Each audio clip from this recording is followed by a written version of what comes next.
Please take your seats. Our program is about to begin.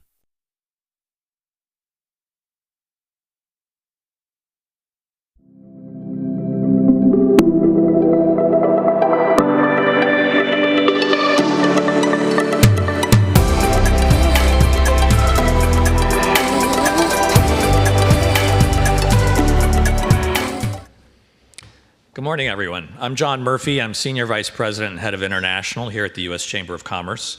It's my pleasure to welcome you to this year's Transatlantic Business Works Mini Summit, the flagship during our Transatlantic Speaker Series. I'd like to take a moment first to thank our sponsor, Google, for their support of this event. And we're honored to have so many distinguished guests here today from across different sectors who share our commitment to strengthening the transatlantic partnership. Your presence reflects the breadth and depth of these ties and our shared desire to strengthen it further. This year, we're doing things a little bit differently. For the first time, we've launched a Transatlantic Business Works Speaker Series to accompany today's summit. Our series includes in-person and virtual events to create more opportunities for focused dialogue on the issues that matter most. Just a few weeks ago, we were pleased to welcome Tanaiste Simon Harris, who helped us launch the Speaker Series with a powerful message about the importance of the U.S.-Ireland and transatlantic relationship overall. Today's summit follows that lead, bringing together a number of incisive minds who will share their thoughts on the transatlantic business and policy realms. So the discussions on the docket today are going to revolve around this year's theme, Investing in Partnership, Securing Prosperity. It doesn't need much elaboration when I say that we live in an era of geopolitical uncertainty, economic change, and rapid technological evolution. I think we all understand that and share the view that the transatlantic relationship has been part of the solidity, the bedrock for global commerce. And you know the numbers, which we cite so often here at the Chamber in our annual report on the transatlantic economy. $9.5 trillion in commercial relations, trade, investment, sales by foreign affiliates. And the transatlantic trade and investment relationship supports 16 million jobs on both sides of the pond. But beyond these numbers, what really defines the relationship is our ability to adapt, whether it's crafting resilient supply chains, partnering on defense and security, harnessing the opportunities in AI, medical equipment, critical technologies, or working together to ensure our energy security. The US and Europe are stronger when we act in lockstep. So today is a day to ask the difficult questions and to share your insights, forge new connections, and try to make this relationship live up to all its potential. So it's up to each of us to ensure that we continue to thrive by investing in that partnership and securing prosperity together. So thank you for being here. We'll get started, and I'd like to invite my colleague John Drake to come up and lead the first panel.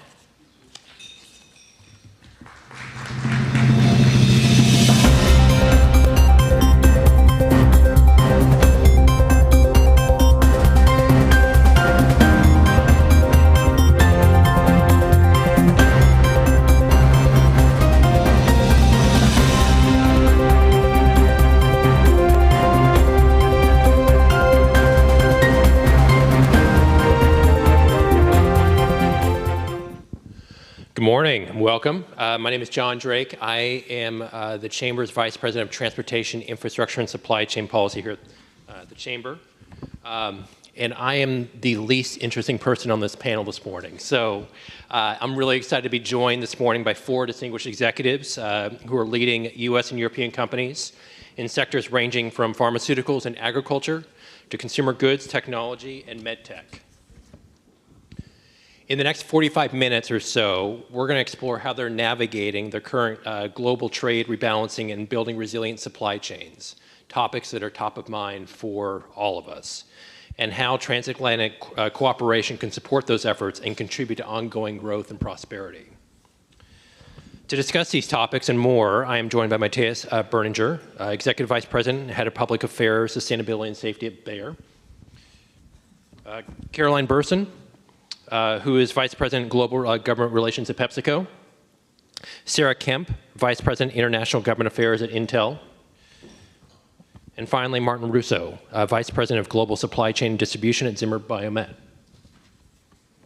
For our first question, let me turn to you, Matthias. On the topic of transatlantic relations broadly, in the light of the new EU-US framework on reciprocal, fair, and balanced trade, broadly, how have the current transatlantic geopolitical dynamics influenced your organization's outlook and thinking for what's next? A lot, John, a lot. I mean, we are seeing, I think, huge shifts in global trade policy. The way I would describe that shift is we are moving in trade from a predominantly rules-based order to a power-based order. And let's compare the power of the European Union with the power of the United States. In 2000, at the beginning of the century, the GDP of the United States was roughly $1 billion larger than the GDP of the European Union, 8 to 9 compared to 10 trillion. 25 years later, the European Union is at 20 trillion, the United States is at 30. So you see a shift in the power balance. You also see, and I think that's crucial, a growth of the other player. China also has a 20 trillion GDP. In 2000, they were at 1.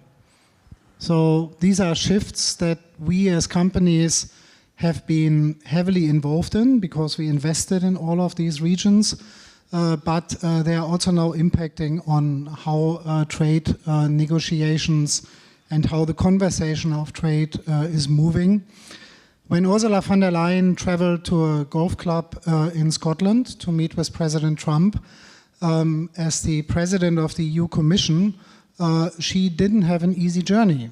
And the reason being that the Europeans realize that the power balance has shifted dramatically, but also I think there's a shift in how the United States looks at caring for other regions. The Trump administration had made it very clear that the America First approach is not only rhetoric, but also influences day-to-day policies. We see that in the pharmaceutical sector.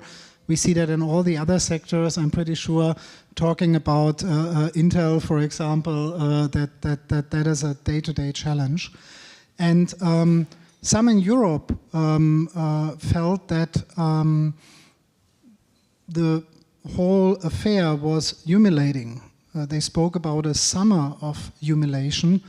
I think for Europe it's very important to enter this new phase with humility, because if you do that, you are less likely to be humiliated. The humility for me means that European companies, but also the European Union, need to realize that in the new world they need to become more competitive.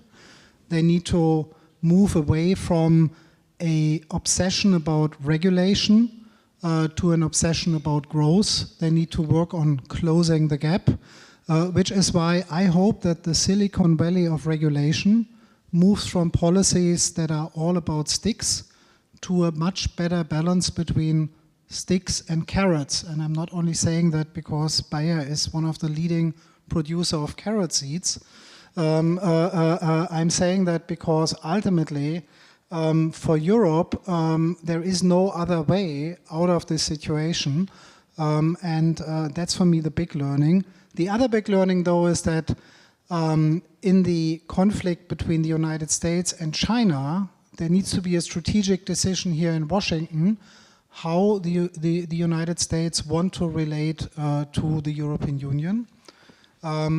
Because depending on how this conflict heats up, the Europeans may be a smaller partner, but they are a necessary precondition for the United States to also take care of their interests vis-à-vis China.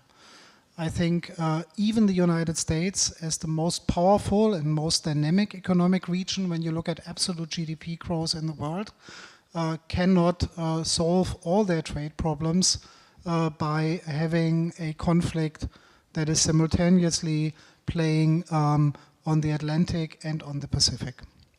Thank you, Matthias. And this is a really big question. I think it's an important question. So Caroline, I'm going to ask you basically the same question. How is PepsiCo navigating the current challenges?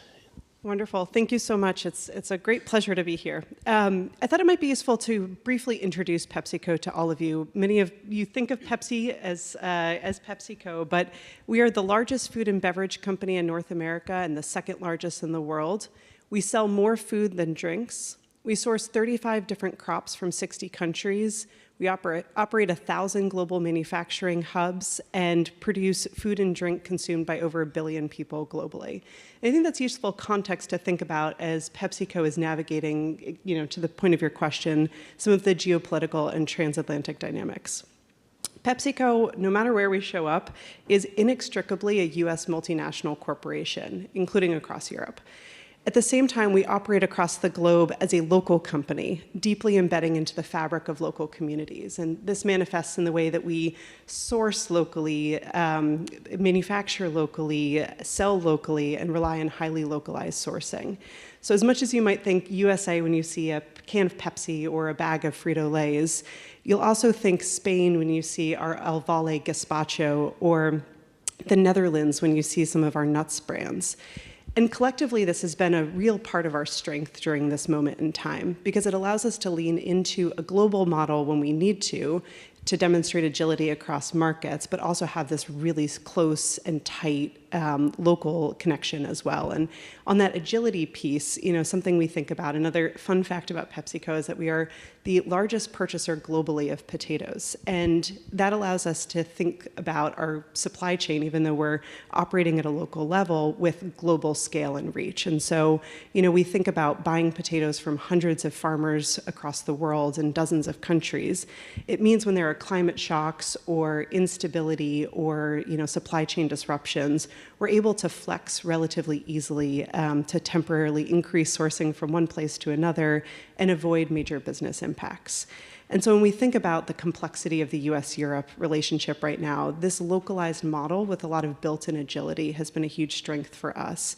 Obviously, geopolitical complexity, as Matthias so artfully outlined, is only going to increase looking forward. And so as we think about our global strategy and a lot of our priorities, it leans back into that model. Thank you. Thank you. And I think many of you can see that we're relying on notes here, and mine are quite a bit larger than yours. So I look forward to talking about what PepsiCo product I can have to get your eyesight after this panel. Carrot seeds. Carrots. Thank you. Sarah, similar question for you. Intel has clearly been in the news quite a bit lately. This is for good reasons, though. For good reasons. For good, just to be clear. And so, what are the lessons learned there? So I'm going to take a little bit of a different tack on this. Look, you all have chips on you. How many? Depends if you drove an EV this morning. But anyway, chips have more frequent flyer miles than any of you in this room, from the time we produce them to the time they go into your phone, for example. So what does this mean? So, yes, you have the local, global and local. We have a matrixed, always, all the time collaboration. So when I think about US-EU, it's about building an ecosystem. And one very clear example is whether we're manufacturing Arizona or Ohio or Oregon or Ireland, all that manufacturing is based on what? Lithographic machines that are produced where? In Europe. We can't do our stuff if they don't do their stuff. So we are inextricably linked. IMEX, I don't know if you've ever heard of it, they are the leading nanoelectronics R&D. They're one of our key partners, but they have been contributing for 4 decades, not only to companies like Intel and Fabs, but to the companies that supply us and to equipment. So it's really important, I think, in tech more than some other industries to have that collaboration. And tech is one industry where we really need co-location. Our technology is helping to train the next generation of European future technologists, right? There is so much back and forth that's needed, whether it's on our discoveries, our talent, our innovation, that we really, really need to have that. So we are deeply committed on both sides of the Atlantic. I kind of have 3 taglines for this question. One, it's the ecosystem. And I would add stupid, but I'm not supposed to because it's on the record. Okay. The second thing is, look, what do I want? I realize I'm talking to a whole bunch of policy experts. I want policy to be less sexy. A little more dull would be great, right? Like, I want predictable. I want do no harm. Let's take the Hippocratic Oath. Do no harm, US-EU. So what does that mean? That means like, hey, 232, let's make sure that doesn't hurt all of us, right? I'm whispering because, again, I think you can agree with me on 232, right? We need strong, resilient supply chains, which requires what? Cooperation. It needs to make sure that we don't raise costs inadvertently and that we don't have market distortions. You know, and again, I will harp on tariffs a little bit, if tariffs are applied, it is really going to undermine investments that directly support both the US and European innovations. One of the things that I love about Ireland, in October, they just increased their R&D tax credit to 35%. What does that mean? We're all going to Ireland to do R&D. It's going to keep Ireland on the technological forefront. Full stop. And then finally, you know, unfettered access to technologies. So anything that, you know, do we want to revamp the Tech and Trade Council dialogue, for example? How do we ensure that things move easily across borders, that we have access when we need it? Because for our industry, we're just a big matrix web. Thank you. Martin, from where you're sitting, how is Zimmer responding to the current transatlantic dynamics? Well, first, we're probably not as well known as Intel and PepsiCo, but we are the largest orthopedic manufacturing company in the world. We're #1 in hip and knee implants. That's what we do. I would say, John, the dynamics haven't changed our approach much, to be honest with you. We're doing a fairly decent job navigating through the tariffs. I would say, you know, we do a very good job of reviewing our internal manufacturing network strategy to ensure we're manufacturing the most cost-competitive regions in the world. And we apply that same rigor to our sourcing strategies using just a total cost model approach, meaning we take a look at our procurement cost, our operating cost, but we also weigh in factors, geopolitical risk, environmental risk. So I would say, holistically speaking, we've been navigating it fairly well. Martin, I'd like to stay with you for a moment. So, look, your company is integrated, as you discussed, into several highly complex supply chains, and you're vocal about the importance of innovation across the life sciences, research, and healthcare. In light of the new trade paradigm, so, like, you know, how are you working to mitigate exposure to tariffs and other supply chain disruptions? Yeah, so we're trying to really strike the balance between total distribution costs, which we have seen go up dramatically, versus the cost of just the duties itself. #1. So we have shifted volumes to regions where we could mitigate tariffs. We have done some of that. We have pre-positioned inventory globally before the tariffs were applied. And then we took advantage of the pauses to pre-position more inventory to get it out there before they were reapplied. I think we're also taking a hard look at our manufacturing strategy. Meaning, can we have a China for China strategy, a US for US strategy, and an EU for EU strategy? I don't think we can go completely that far, but I think there's probably a hybrid approach in the future.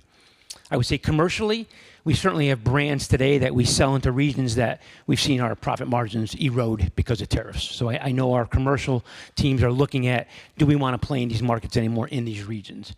So I would say that's how we've been mitigating them so far. Thank you. Matthias, look, so your company's deep investment in R&D and multi-sectoral footprint in over 80 countries, like you discussed, like it gives you a really unique perspective into regulatory bottlenecks and opportunities to innovate. Look, in the current moment, how are you supporting, or how is your company rather, supporting fast-paced innovation, and what opportunities for greater transatlantic supply chain cooperation do you see that could strengthen or even undermine this goal? Yeah, we are the largest investor in R&D in agriculture by a long shot. I would say in plant biotechnology, we play a strategic role for the agriculture supply chain, very much ensuring that you can actually get the secure supply for your products.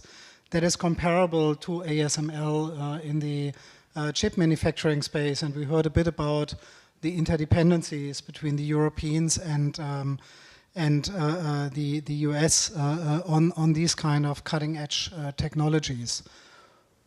We know how impactful our technology is in the space just by the number of times we have unwanted guests knocking at our IT system, trying to get hold of our knowledge about the plant genome. You can speculate where they usually come from. That is a huge asset we have. And given that the global food supply is dramatically under pressure with population growth, leading to projections that we need 30 to 50% more food being produced by 2050 compared to today, while at the same time climate change is making that harder. We are quite confident that we are in the right business and actually can make a difference. I spoke about carrots and sticks. One of the key asks we have from the European Union is to welcome biotechnology. So the same stakeholders that were cheering mRNA vaccines should allow this technology also to transform agriculture. Gene editing will allow us to dramatically improve the speed of breeding. It takes roughly 12 years to develop a new seed from the time you start all the way to sending it back to a farmer. We can cut that in half. And my hope is that unlike with the first generation of biotechnology, Europe, in light of what's going on, is welcoming gene editing with a few years delay, but they wouldn't be too late by the end of this year. That's a big one for us. Generally speaking, when we look at both our R&D strategy as well as our supply strategy, we move from just in time to just in case. So when you hear folks in your business obsessing about working capital optimization, that's talk of the past. That's recipe for disaster. I think in the just-in-case world, we need to develop a comfort in changing our paradigm. Internal conversations that we have with our leaders in R&D, our leaders in supply, our supervisory board, our board of management, I use a very simple metaphor. Imagine you are a really sophisticated circus artist, and you are the best juggler of objects in the world, and you have muscle memory, you're really good at that. And one day gravity changes, and you have to be back on stage. That's how business leaders feel at the moment. What they learned in the period of globalization over the last 30 years is muscle memory that doesn't really help them to find the right solutions. So for us in the government relations space, we play a very important role in helping to explain the new rules of gravity, but also helping businesses to develop strategies, allowing them to thrive in this new environment, which is why I find it also quite exciting to be in this job at the moment. Thank you. Caroline, so food and beverage supply chains are uniquely exposed to agricultural volatility, labor shortages, and logistics constraints. What lessons is PepsiCo learning from recent disruptions, and how is it leveraging your partnerships to future-proof its operations? Thank you so much. And I think kind of building off what you were just talking about, it's job security, right, for people in our fields. But I think within PepsiCo, some of the recent volatility has really taught us about the challenges of a moving target in finding the equilibrium between efficiency and profitability. I think I've already kind of addressed the point that a key element of PepsiCo's supply chain strategy is around manufacturing and sourcing as locally as possible. This has allowed us to reduce pressures on our supply chains and remain resilient in the face of volatility, including across the metrics that you were describing in terms of agricultural volatility, labor shortages, et cetera.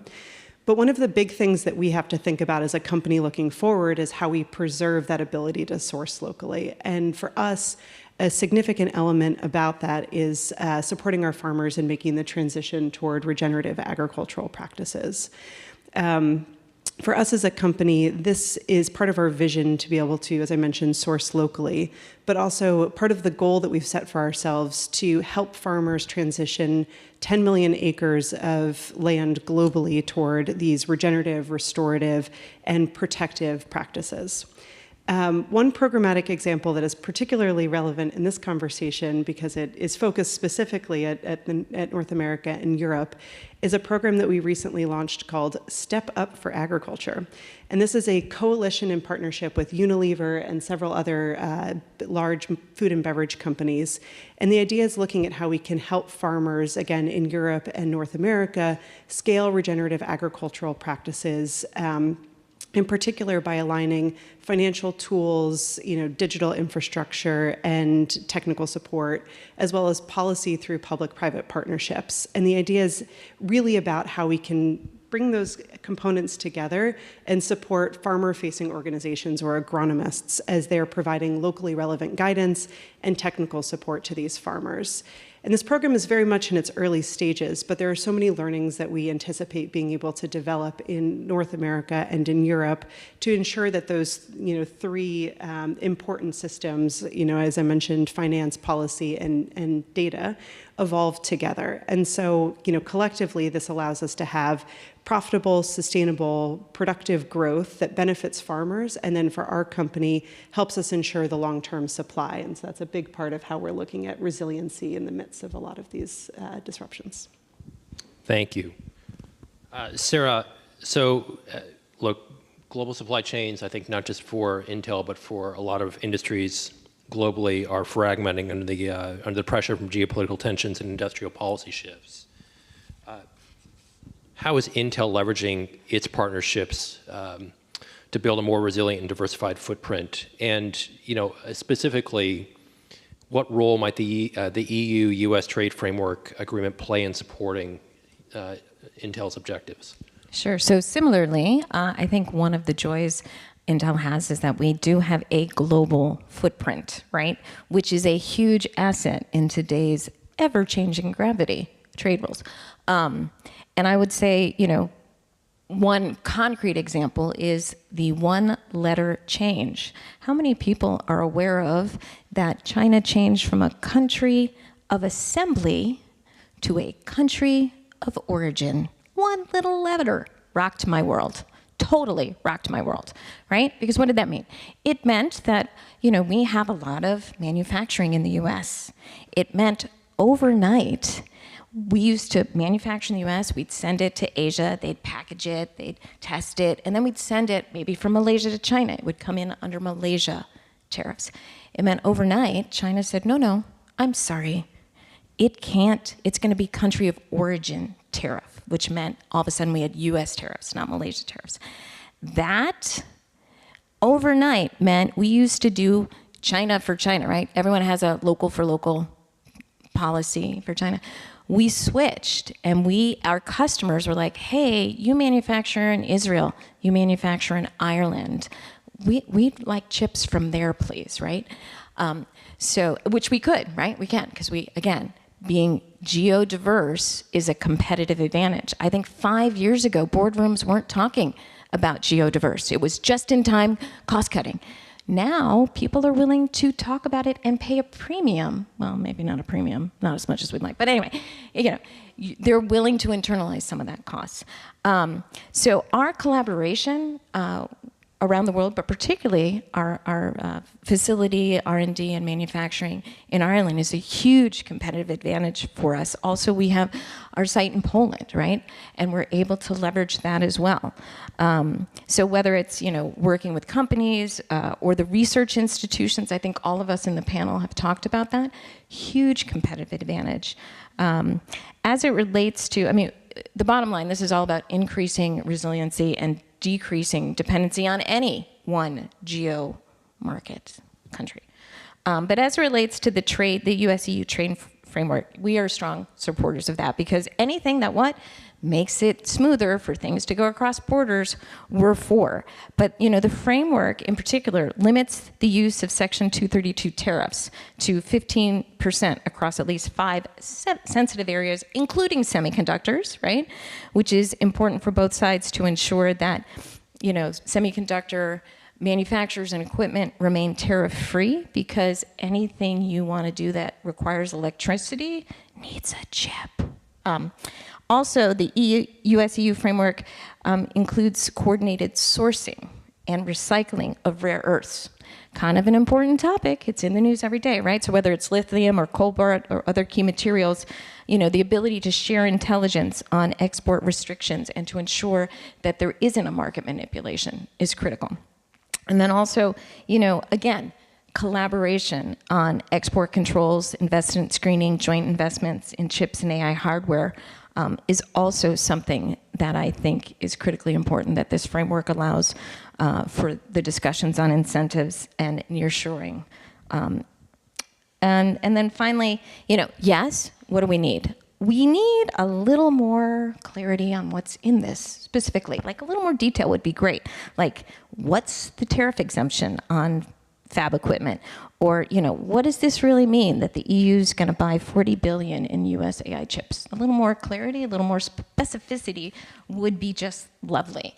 And again, I'll go back to my comment earlier, is there a way to increase predictability and resilience by using this framework? My answer is yes, but I'd love a little more details. Thank you. Let's shift the conversation a little bit to talk about industrial policy, competitiveness in Europe, and then non-tariff barriers in transatlantic supply chains. And Martin, I'd like to start with you with this question. So I know you said at the top of this, that your company, I think, has done quite a bit of work to sort of navigate the current moment. I think they were positioned pretty well before. But that being said, there's a lot of tariff volatility, supply chain disruptions, new competition globally, and then, of course, regulatory headwinds in the EU market. What action would you like to see from policymakers on both sides of the Atlantic to ensure supply chains in your sector remain resilient, secure, and competitive? Yeah, tariffs aside, I would go to regulatory. Yeah. I think we need a more agile, faster approach to regulatory environment today. FDA and BSI have a completely different approach.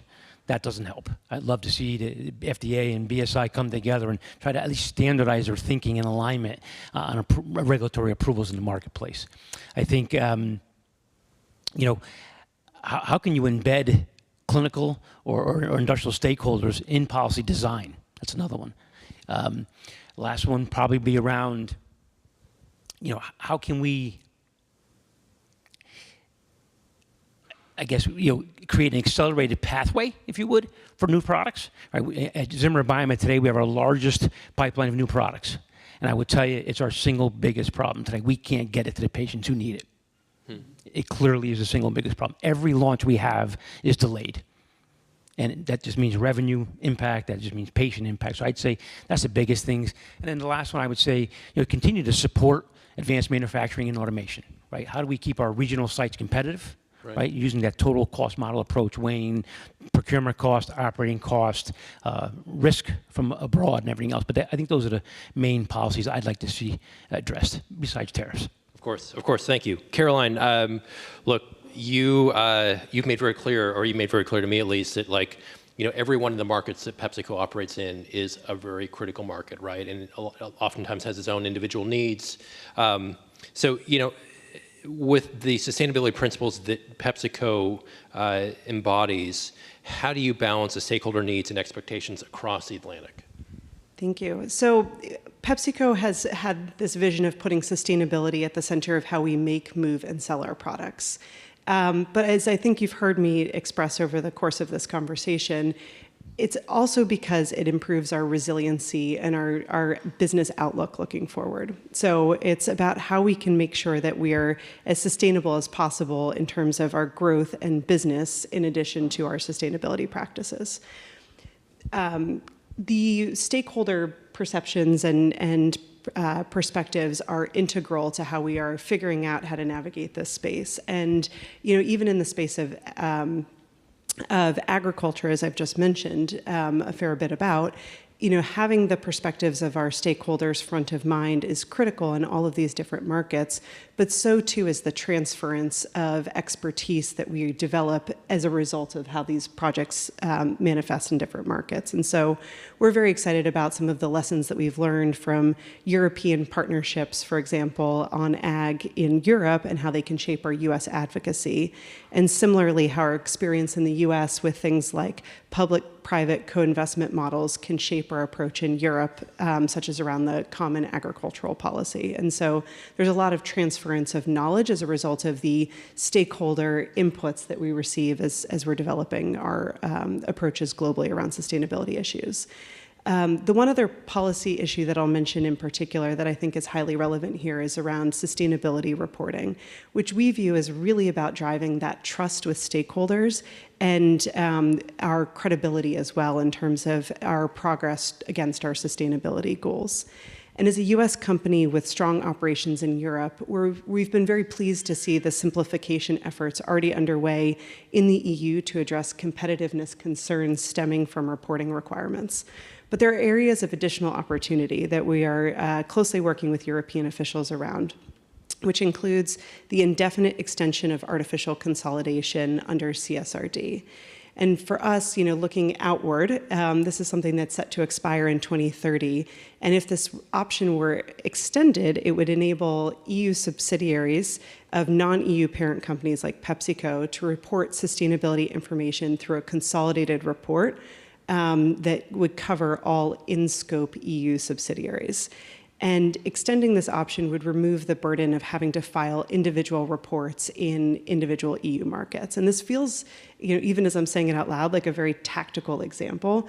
But the reason why it's exceptionally important for us is it allows for the resources around sustainability and around core business activities to be focused on innovation and advancing some of these different projects rather than attention toward duplicative reports. And so for us, that stakeholder input into how we develop our policies alongside the importance that we place in terms of communicating to stakeholders is critical in terms of how we advance our sustainability initiatives. But having some of these multi-stakeholder driven policies and having the opportunity to help reform and shape allows us to drive forward momentum across multiple arenas. Thank you. Thank you. Sarah, so Intel is a leader in global semiconductor production. And recently, the United States took the step of acquiring a 10% stake in your company. So this is a two-part question for you. First, how does this impact Intel's role in advancing U.S. national security and technological leadership? And the second part is, what message does this move send to allies in Europe and competitors like China regarding public-private partnerships in critical sectors like semiconductors? So I'm going to do a little scene setting first. So fun fact about building cute little chips. To build a factory, you take about $40–50 billion and you sink it in a hole for 5 years. And in the course of those 5 years that you've sunk money in that, you have 2 turns of the technology, and your chip has had 2 iterations to become more advanced. So putting chips out is really complicated and really expensive. And I would say countries like Taiwan, South Korea, China have been heavily subsidizing their semiconductor industries, creating national champions like Samsung or TSMC or SMIC for decades. So why do I put that out there? Because look, this investment has really been a win-win all the way around.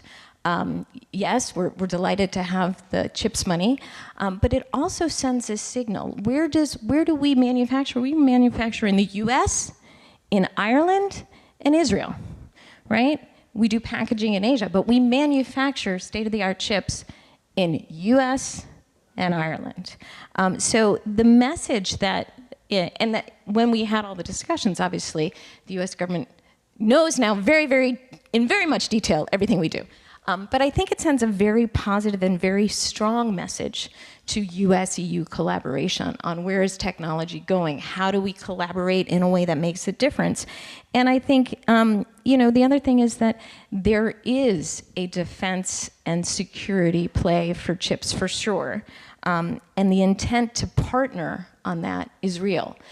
When you think about DoD or DOW or working in the defense sector, there is a premium for secure and reliable chips.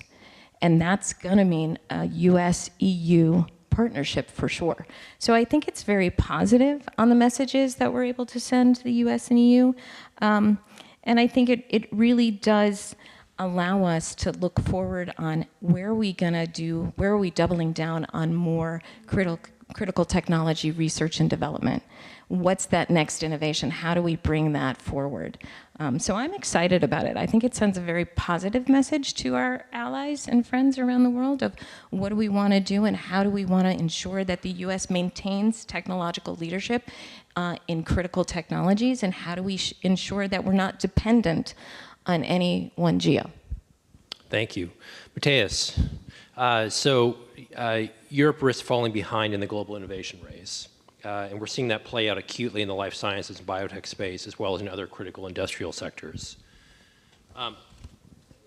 How is Bayer helping restore Europe's competitiveness in the face of regulatory headwinds, considering new trade regulations and the like? Yeah, I think what we are trying to do is we are trying to create an environment in Brussels that creates a culture of welcoming innovation. The precautionary principle is often talking about the challenges related to innovation, but it's not talking about the challenges of not welcoming innovation. Yeah? So we try to rebalance that. I think that the pandemic has opened Europe's eyes for the new opportunities, for example, at the intersection of ABC, of artificial intelligence, biology, and chemistry. Look at the Nobel Prizes that have been awarded in the recent 5 years. How many of them are in that field? And you see something new is happening. I'm quite optimistic that something is changing. I think something also has to change. We haven't talked about the pharmaceuticals industry much, but they played a key role in the trade negotiations. You see a couple of CEOs of large European and American companies making commitments in the White House on the back of that. But we also have to look at the difference of R&D spending for innovation in pharmaceuticals in the European Union compared to the United States. In the United States, our industry spends 300 billion. In the European Union, only 40. In the United States, the National Foundation of Science and many other publicly funded players invest heavily. In Europe, it's an order of magnitude less that's being invested. For Europe to keep up with the innovation that is coming out of these disruptive areas, they need to invest more. I also like the point about non-trade or non-tariff trade barriers. Those get lost very often when we talk about tariffs, but they are biting as much, sometimes they are biting even harder. Like a tariff you can pay, you can at least calculate. A non-tariff barrier is a yes or no, and one of my hopes is that the European Union and the United States finally stay true to the commitment that's also in the agreement that was negotiated to better harmonize their regulatory standards and to do it fast.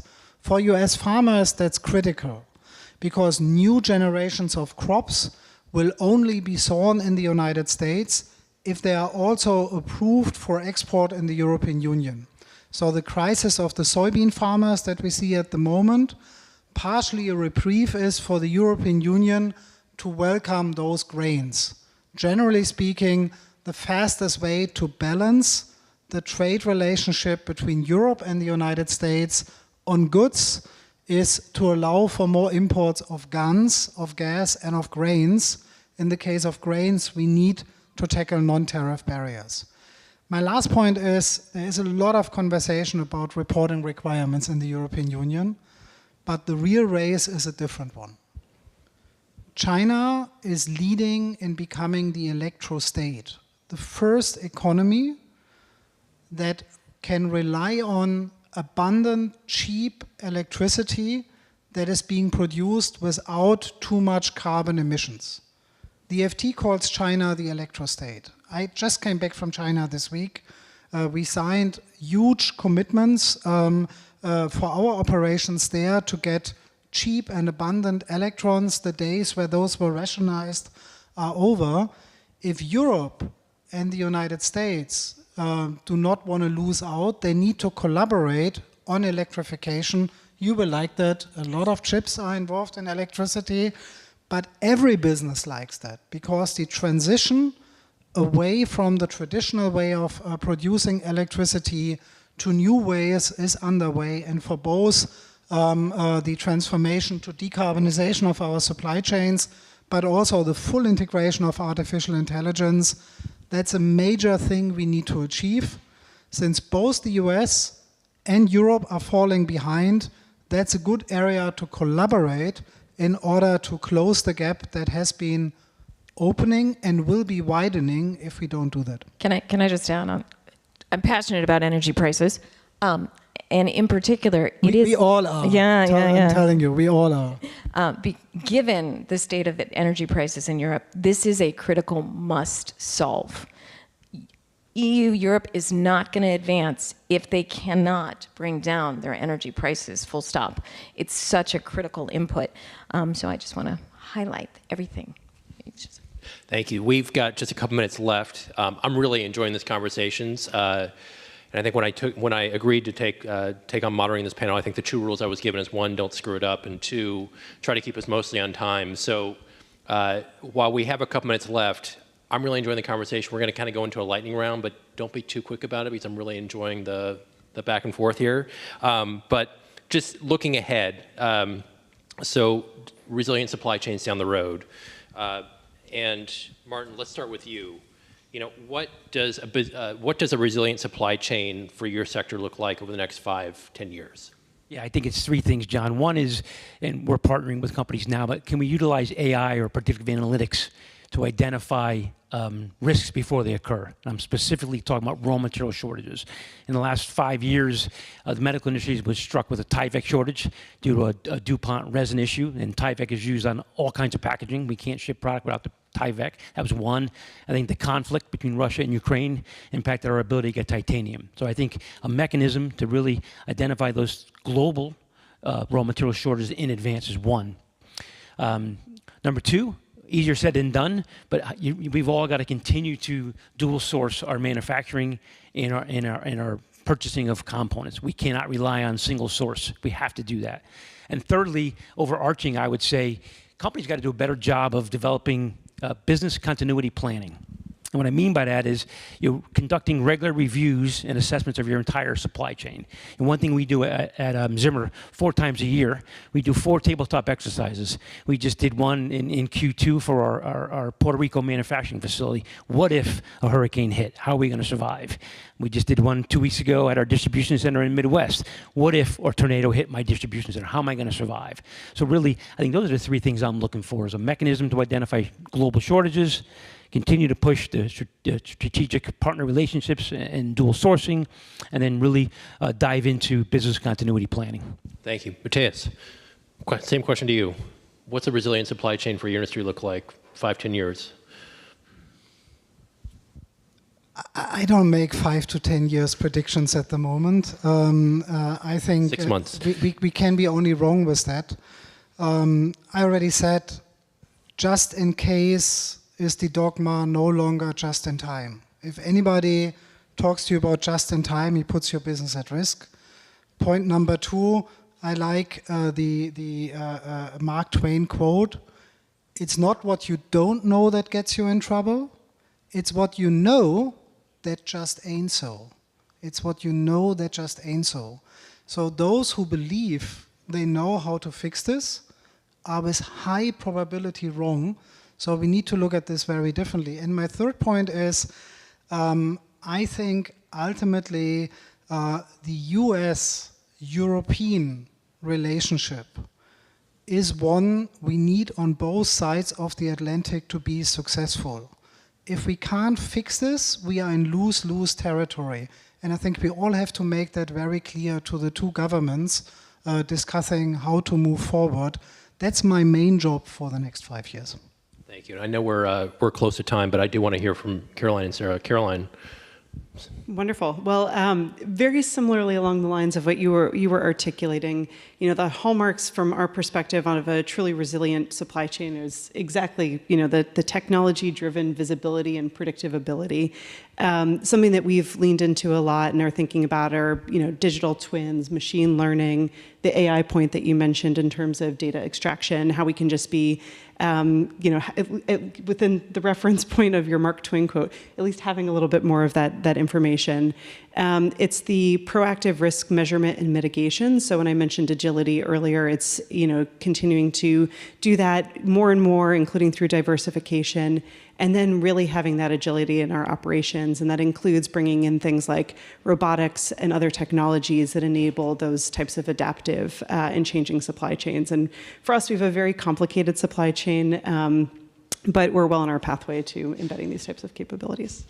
I will just say what they said, and just to add a little color, we also do the same thing on tabletops, and one of the ones that is near and dear to our heart is what happens if there's a huge earthquake in Taiwan? What does that do to every single industry that needs a chip? Well, 95 of them go dark after 3 months if we don't have a diversified supply chain. So that should send you guys all running to your boards being like, hey, do we have a supply chain that is resilient? Digital twinning, we love digital twinning. We have some very cool digital twinning that we do, and it is game-changing. So yes, double down on how do you use technology. And then finally, I would say it's also, besides all this cool, sexy stuff, it's really just the plotting work that we all do as government affairs people on let's make things predictable, dull. I'm going to go back to predictable and dull, that's my tagline. But really about creating an easy flow of goods and services and data across borders. Caroline, Mateus, Sarah, and Martin, thank you so much for a wonderful conversation. Thank you, John.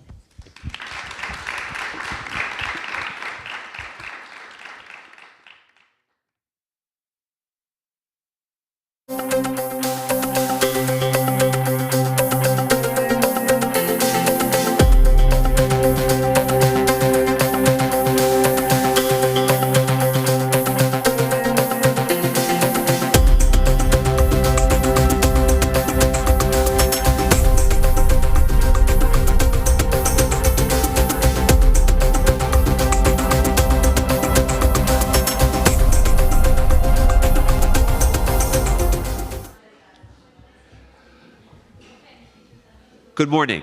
Ladies and gentlemen, please welcome Poland's Minister for Finance and Economy, Andrzej Domanski.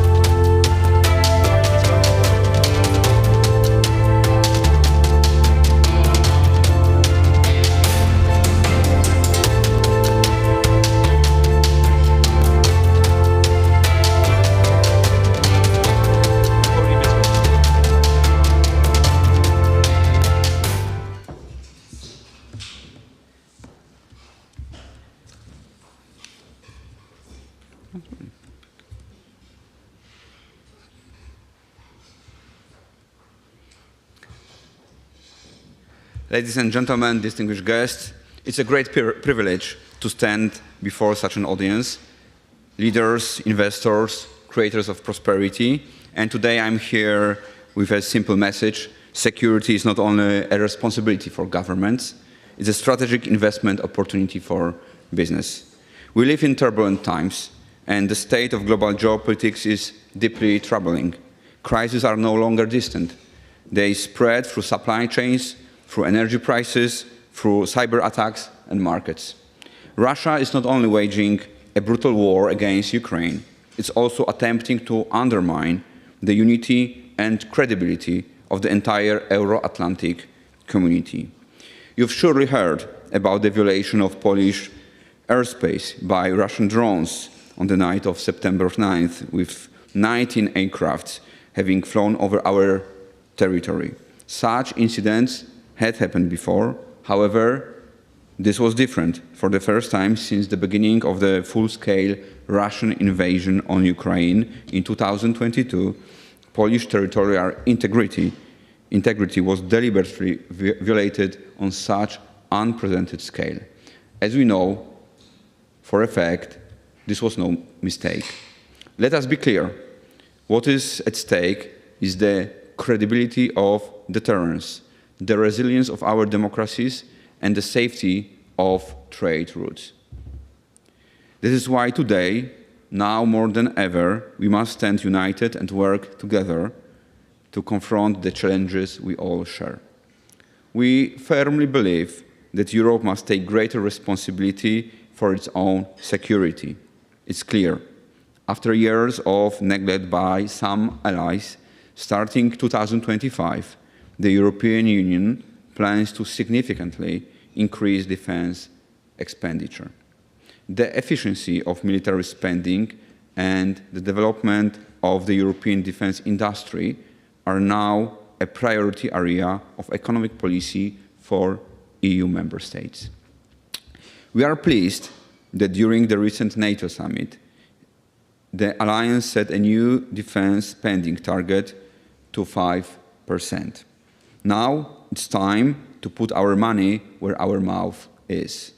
Europe and America are united not only by shared threats, but also by strong and enduring economic ties.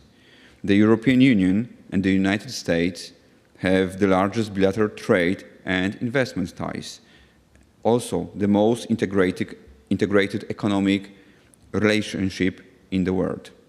Together, we represent almost 30% of global trade in goods and services, 43% of global GDP. We hope for mutual understanding regarding the future and importance of the transatlantic relation on both sides of the Atlantic. We hope that the trade uncertainty will be dispelled after the Turnberry Framework Agreement. We hope that the details of the agreement will be worked out in the spirit of mutual opening of the markets rather than creating unnecessary barriers. So now allow me to speak about my country, about Poland. We are at the forefront of geopolitical reality, but we are also one of the most dynamic growth engines in Europe. 35 years ago, Lech Wałęsa, leader of Solidarity movement, told Polish people that Poland will be next Japan. And 35 years ago, it sounds, frankly speaking, a little bit strange, maybe insane. Now, today, according to the recent data published by IMF just 3 days ago, Poland will overtake Japan in GDP per capita, adjusting for purchasing power prices. For the generation of my people, it's huge achievement. For the generation of my parents, it's a miracle. But it's not a miracle. It has been achieved because of the reforms that took place at the beginning of the 90s, our membership in the European Union, and the spirit, entrepreneurship spirit of Polish people.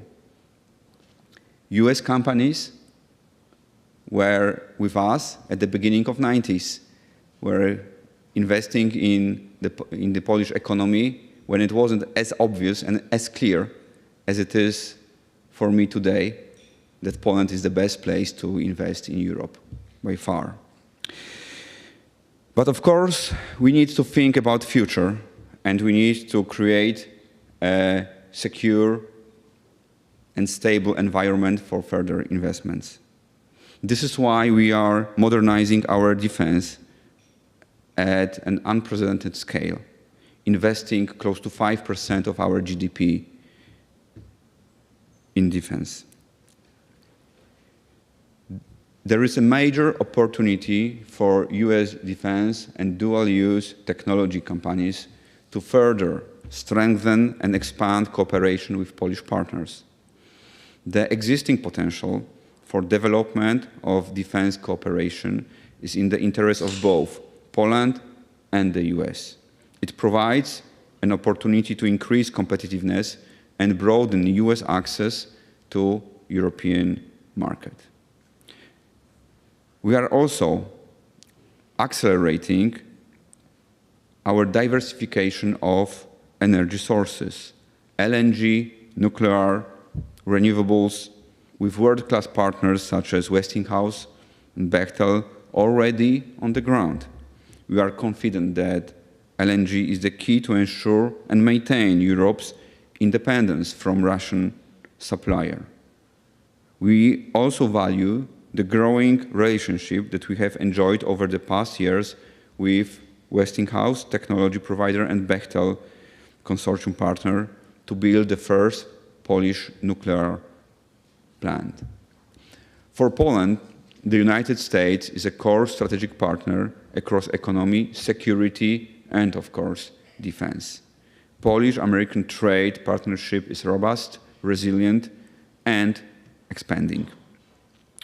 But Poland is also the most important destination for American investments in Central and Eastern Europe, offering unique opportunities for US tech, services, and manufacturing. Our goal is to further expand this partnership, building even stronger cooperation with US industry. So today, let me be very, very clear. Governments can sign treaties. Armies can deter aggression, but only business can deliver innovation, scale, and long-term sustainability. This is why defense spending is becoming an integral part of economic policy thinking. It's no longer seen as a burden on the margins of the budget, but rather as a source of economic growth. Investing in security means allocating resources not only to fundamental needs, but also, and increasingly, to advanced technologies, high-tech industries, and the development of human capital. Tens of thousands of innovations were first developed for military purposes and later adapted for civilian use, the positive technological spillover. And the United States provides the best example of how military technologies can stimulate economic development. Security is no longer defined by tanks and fighter jets alone. Today, it is defined by microchips, fiber optics, satellites, drones, quantum encryption, and resilient logistics. The private sector role has never been more critical. One challenge is the changing nature of warfare, demanding solutions that are flexible, mobile, and innovative, solutions that governments alone just cannot provide. Another is the reality of constrained public finances, requiring new approaches that blend public finance and private resources. Ladies and gentlemen, we strongly believe that security brings opportunity and growth. Let's invest in it boldly and wisely. Thank you.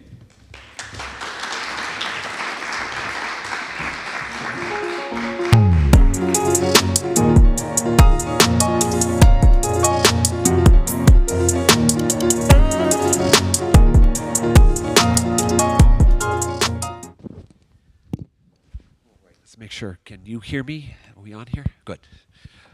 Well, thank you for those illuminating opening remarks. It was quite uplifting. I want to just step back for a moment and note that after a successful transition in 1990, as you mentioned, to a market economy, there was a financial crisis in the United States in 2008, which caused slowing growth all over the world. We apologize for that. But from 2017, your economy has been back on a very powerful trajectory. You made the comparison with Japan. As a person who's grew up in Japan, I want to note that in Japan's case, the way they kickstart growth was investing in infrastructure, particularly because that had a multiplier effect. What was the secret in Poland? Well, I believe there are many reasons why Polish economy is doing that well. By the way, I believe that 2027 will overtake Spain. So in this metrics, of course. So it's not only Japan. What is the success? I believe it's the source of the success, diversity. The Polish economy is really there are many engines of GDP growth. We have, of course, strong, relatively big internal market with well-educated young workers, also consumers. Then we have, of course, close relations with EU trading partners. Now it's rather a challenge with Eurozone recovery being really sluggish. Then, of course, we are well integrated in global value chains, but we are not as dependent as some other Central Eastern Europe countries on trade, and especially on some segments of the market like car industry. So there are many reasons why we did well in the past. Having said that, I'm rather focused on future, because some engines of this GDP growth are getting less relevant, and it's my job to think about the future. The war in Ukraine has been a tragedy. There has been the effect of increased defense spending in the region, particularly in Poland. I wonder if that has been one of the keys to your growth over the past few years, particularly in recent years, and whether or not there's a lesson in that for the rest of Europe, which is now promising to increase their spending. I mean, of course, we increased our spending on defense because of what happened in Ukraine. But also before we were above the average. There are many things that divide Polish people, but there is one that we all have in common. We never underestimate the threat from Russia, yes? And this threat, I'm really open here, this threat will remain even after peace in Ukraine is achieved. Of course, we believe that security is a common good. Therefore, Europe needs a common answer to this challenge. This is why we are insisting on the European Commission to provide funding to get a bit of relief for a nation budget. And we see that month after month, quarter after quarter, what once was not achievable actually is done. Yes, the biggest program in the history of European Union, the SAFE program, 150 billions of loans, and Poland will be the biggest beneficiary of this program. Once you joined the EU, you benefited enormously from the trade relationships with your neighbors, particularly with Germany. But one of the challenges that arose from that is that your citizens could travel freely and work in other countries. My understanding is recently, as wages have risen along with the economy in Poland, that sort of outflow has stopped, and even some cases you have a case where you have a reverse ranging where people are coming back from Poland. How do you manage the demographic challenges that we're all facing now? Right, so yes, we see more and more people coming back to Poland from Germany, from UK, and of course Ukrainians, they made a huge change and improvement for the Polish labor market. Yes, right now we have close to 2 million of Ukrainians living in Poland. 70% of them are working, so they are well integrated with the Polish society. But of course, this demographic challenge, which is typical for Europe, it's a fact. And this is why we need to think about new engines of growth. For me, for sure, one of them is capital market. We need a much stronger capital market in Poland. This is why we invest in the whole chain, from the seed capital to the IPO phase of the process of investing in the company. And we will provide new solutions, new programs within next weeks. I'd like to shift to the broader world stage now. Poland is one of the most dynamic economies in the world, and as such, you have potential allies all over the world. Right now, this week at the IMF, we're talking about fragmentation of trade flows, of investment flows.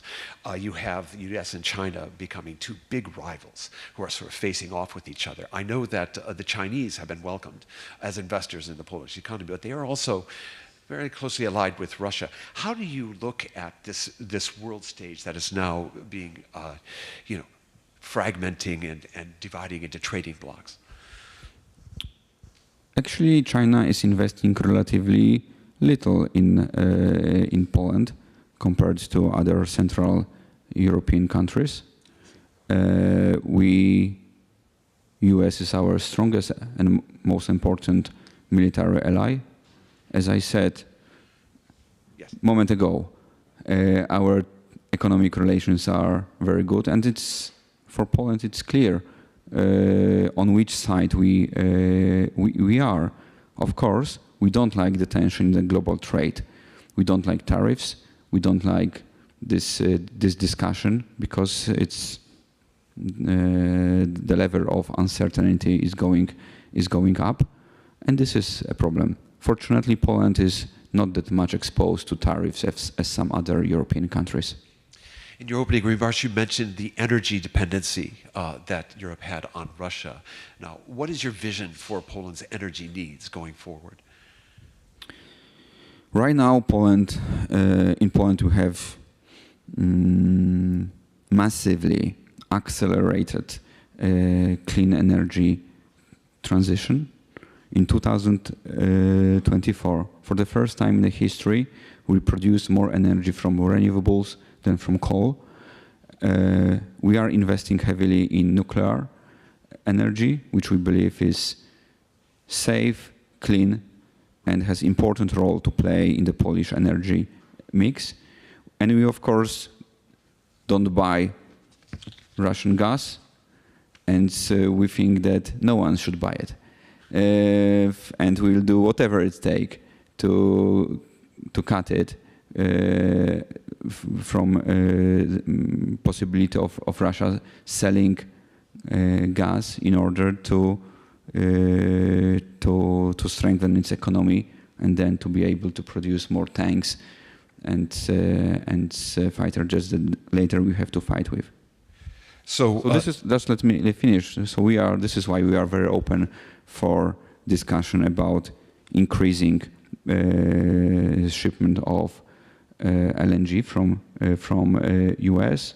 This is why we are cooperating with US companies while building the first Polish nuclear power plant. That's very clear for us where our allies are.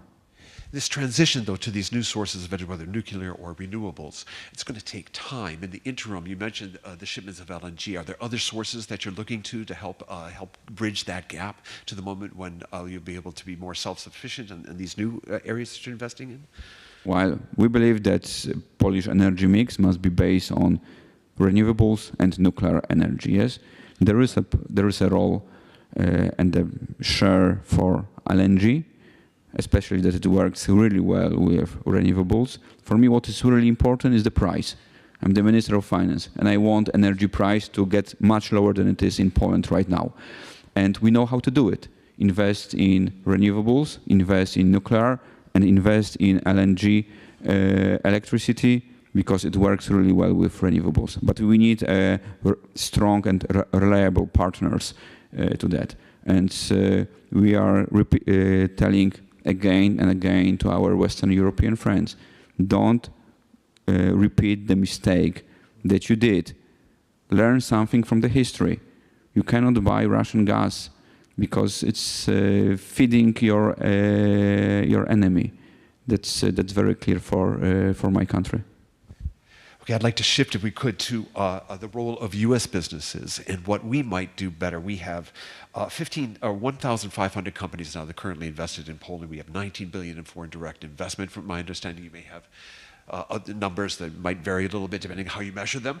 But I wonder, what can we do better? What are you expecting from us so that we can help in this continued growth trajectory? Well, I believe that business. I don't have like expectations from business. I just like to draw attention that Poland is the best place to invest in Europe right now, for sure. And we try to create a very business and investment-friendly environment in Poland. This is why we are investing heavily in energy to lower energy prices. This is why, together with business, we are going with the regulation process in Poland. This is also why we are really vocal in Brussels to fight against some unnecessary regulation or reporting standards that are really hurting European competitiveness. For me, competitiveness is a key word. We are a year ago that Draghi presented his report. Not much has changed so far. Actually, the funding gap has only increased from 800 billion to 1.2 trillion euros. So in Europe, we need to refocus on growth. I mean, I'm telling it to my European friends. Without GDP growth, you can forget about clean energy transition. You can forget about cohesion policy. You can forget about joint military spending. All of us, we need growth, and we need growth also to have taxes to be able to pay for our needs. So for me, being right now the sixth biggest European economy, it means also responsibility for where Europe is going, as it's kind of race, and we just cannot be happy that there is like omnibus package, which we do welcome what Commissioner Dombrovskis is doing, but we believe that more effort is needed, and we are doing our homework. Well, I'm sure I speak on behalf not only of the U.S. Chamber, but on our members, that your pro-growth message is one that resonates very well in this room. But I'm wondering now, as you look out in 2026, what do you see as the biggest underappreciated risk on the horizon? Well, our focus is really on, right now, on what's happening in Ukraine, and that maybe we do not pay enough. I mean, by saying we, I mean word in this time, enough attention, and we do not make enough effort to end this war. This is what I would call the biggest threat for the further developments, at least in Europe. And of course, this growing trade tension, what we saw last week from the China about rare earth materials, is also something that really worries me. Okay. Well, your staff tells me that you have a very busy day ahead of you, and so we're coming to the end of our time here, and they've kept me on a short leash.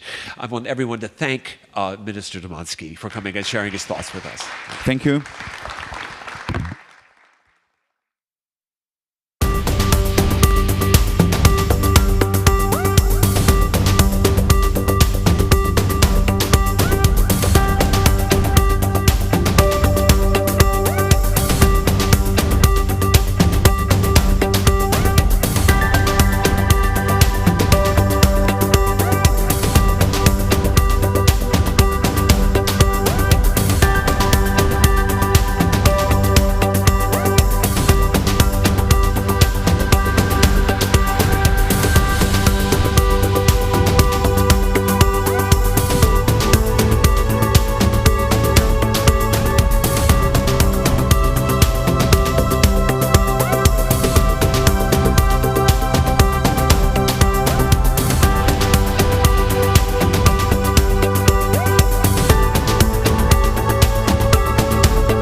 Good morning. My name is Ivana Zuzel. I'm the Vice President for Europe here at the Chamber, and I'm delighted to moderate today's conversation on investing in joint security. We have a fantastic group of panelists representing very diverse parts of, I would say, the new defense and security sector. We have Sarah English, who is the Managing Director of Global Government Affairs at Citi. We have Rita Belug, Europe Lead for International Government Affairs and Public Policy at Google, and Tim Flood, Senior Director for International Business Development for Europe and the Americas at Boeing. Thank you so much for being with us today. The Transatlantic Defense Partnership is really the cornerstone of global stability and has been for many decades, and of our shared democratic resilience and collective defense, especially as Minister Domanski noted just moments ago, the world around us grows more threatening and more dangerous. We're seeing escalating threats, territorial incursions, rapid technology investments in cyber, space, AI capabilities, and all of this has really accelerated the need for transatlantic defense cooperation and innovation. In 2024, the Chamber hosted the first NATO Summit Defense Industry Forum, and we're proudly continuing that work along with many of you. And we underscored the need to jointly restock what we would think of as a traditional arsenal of democracy and simultaneously build the capacity to meet threats of the future. So my first question to all of you is, and perhaps we can just go down the line, so Sarah, I'll start with you. Where do you see the greatest challenges and opportunities for transatlantic cooperation in this pivotal moment? So thank you for having me, Ivana. I think, one of the areas where we're seeing it, and I'm speaking from the financial services perspective, you hear about, going from 3% to 5%. I think financing is probably one of the key, issues and challenges going forward, especially for many of the NATO countries. How are they going to find that financing? But again, that opens up opportunities, I think, for a lot of the banks in the sector. But I would say that's one of the biggest challenges going forward as geopolitical tensions rise. Rita. Thank you so much for having us, and thank you so much, everybody, for coming and joining us today. October is Cybersecurity Month, so maybe let me spend 1 minute on the cybersecurity landscape that we're seeing. NATO Secretary General Mark Rutte called the keyboard the new weapon of war. And indeed, from a Google perspective, since the start of the all-out war in Ukraine, we have seen a 300% increase in cyber attacks, not just in Ukraine, but also on all of the NATO allies. And AI is also changing the landscape. We don't yet see a big novel way of attack, but we do see state-backed actors as well as cyber criminals using AI for what it is the best today, which is helping you do what you do better. So when they're trying to find vulnerabilities using AI, they're becoming more efficient. When they penetrate a network, they can go deeper. So these are, for now, incremental improvements. What is absolutely clear from our perspective is, just with human efforts, it's going to be incredibly hard to face this. So this is one of the challenges. What I would add to that is, from a government perspective and defense sector perspective, we see many using legacy software to try to face this landscape. They're also struggling with interoperability and how to use technology, integrate the latest and the greatest, deploy it at what the NATO calls it, at the speed of relevance. So I think those are the two challenges that I would highlight. Okay, thanks very much. I appreciate you having me here. So I look at it sort of in two phases. You talked about the security challenge. So certainly there's a real threat going on. We all know the war is ongoing in Ukraine. That's creating a lot of anxiety across the continent. The biggest threats probably since World War II.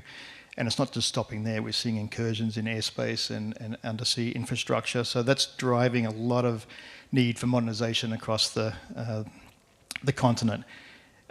At the same time, there's some geopolitical tensions that are going on. There's trade disputes that are driving a closer reliance on nationalistic programs. So at the same time that countries need to procure quickly, there's also pressure to do more with local industry.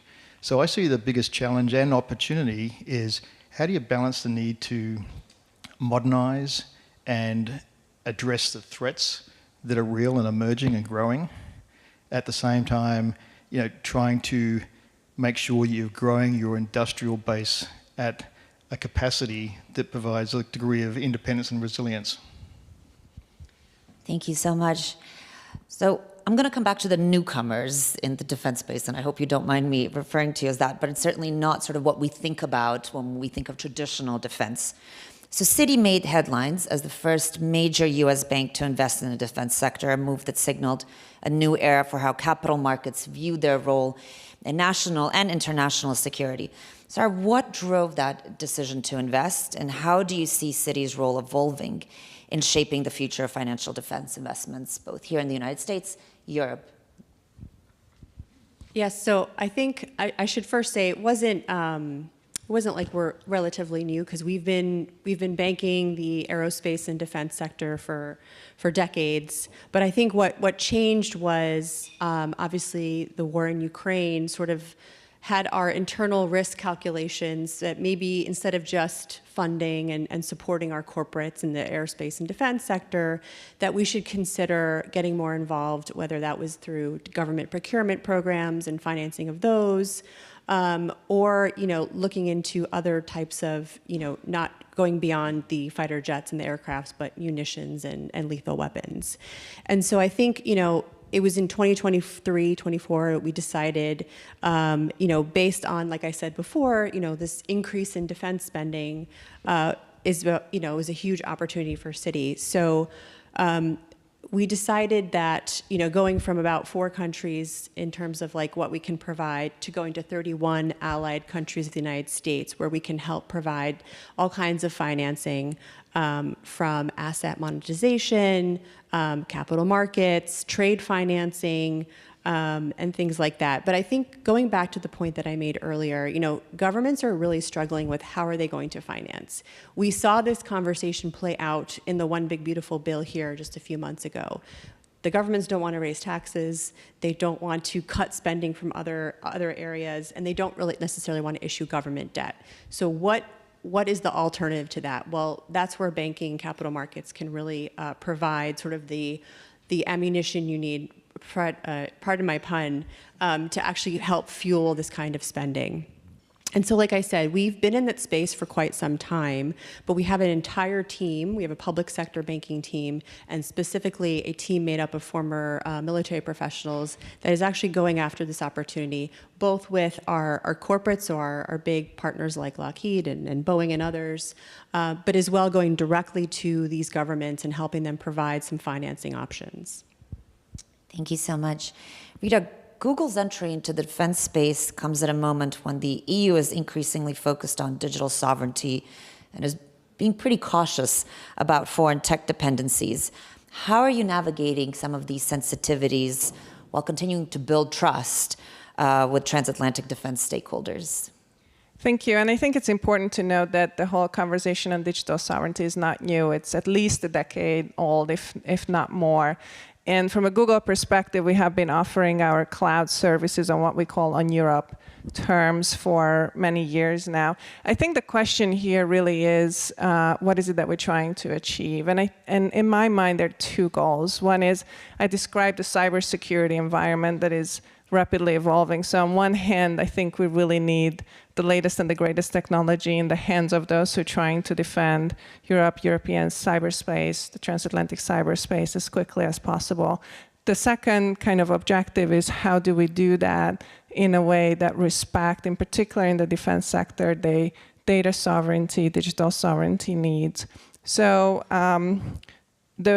the other reality today is a lot of this technology is being developed by US companies. So I think an approach to digital sovereignty that excludes or limits the ability to choose some of these offerings is probably counterproductive and kind of goes against the needs of those who are trying to defend Europe. So the way we are approaching this from a Google perspective is offering both technical controls, operational controls. So very strong encryption, customers have the keys, nobody has access to the data.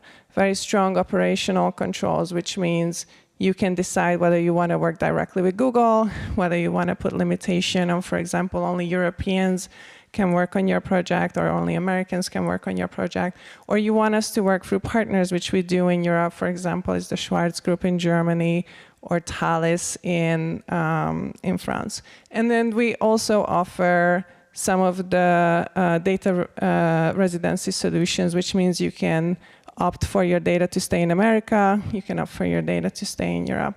On top of that, in the defense sector, there are special needs. And we strongly believe that the cloud is one way for increasing resilience and also get access to the latest innovation. So we've been thinking about how do we offer these cloud offerings in the defense sector. And one way to do that is through certification, which means there are specific requirements that you have to meet. And we're very proud to certify at the highest level some of our products here in the US. And Gemini, which is our generative AI technology, is also certified in FedRAMP High, which is probably the first kind of chatbot type technology that is certified for that. In addition, we're also offering what we call air-gapped solutions.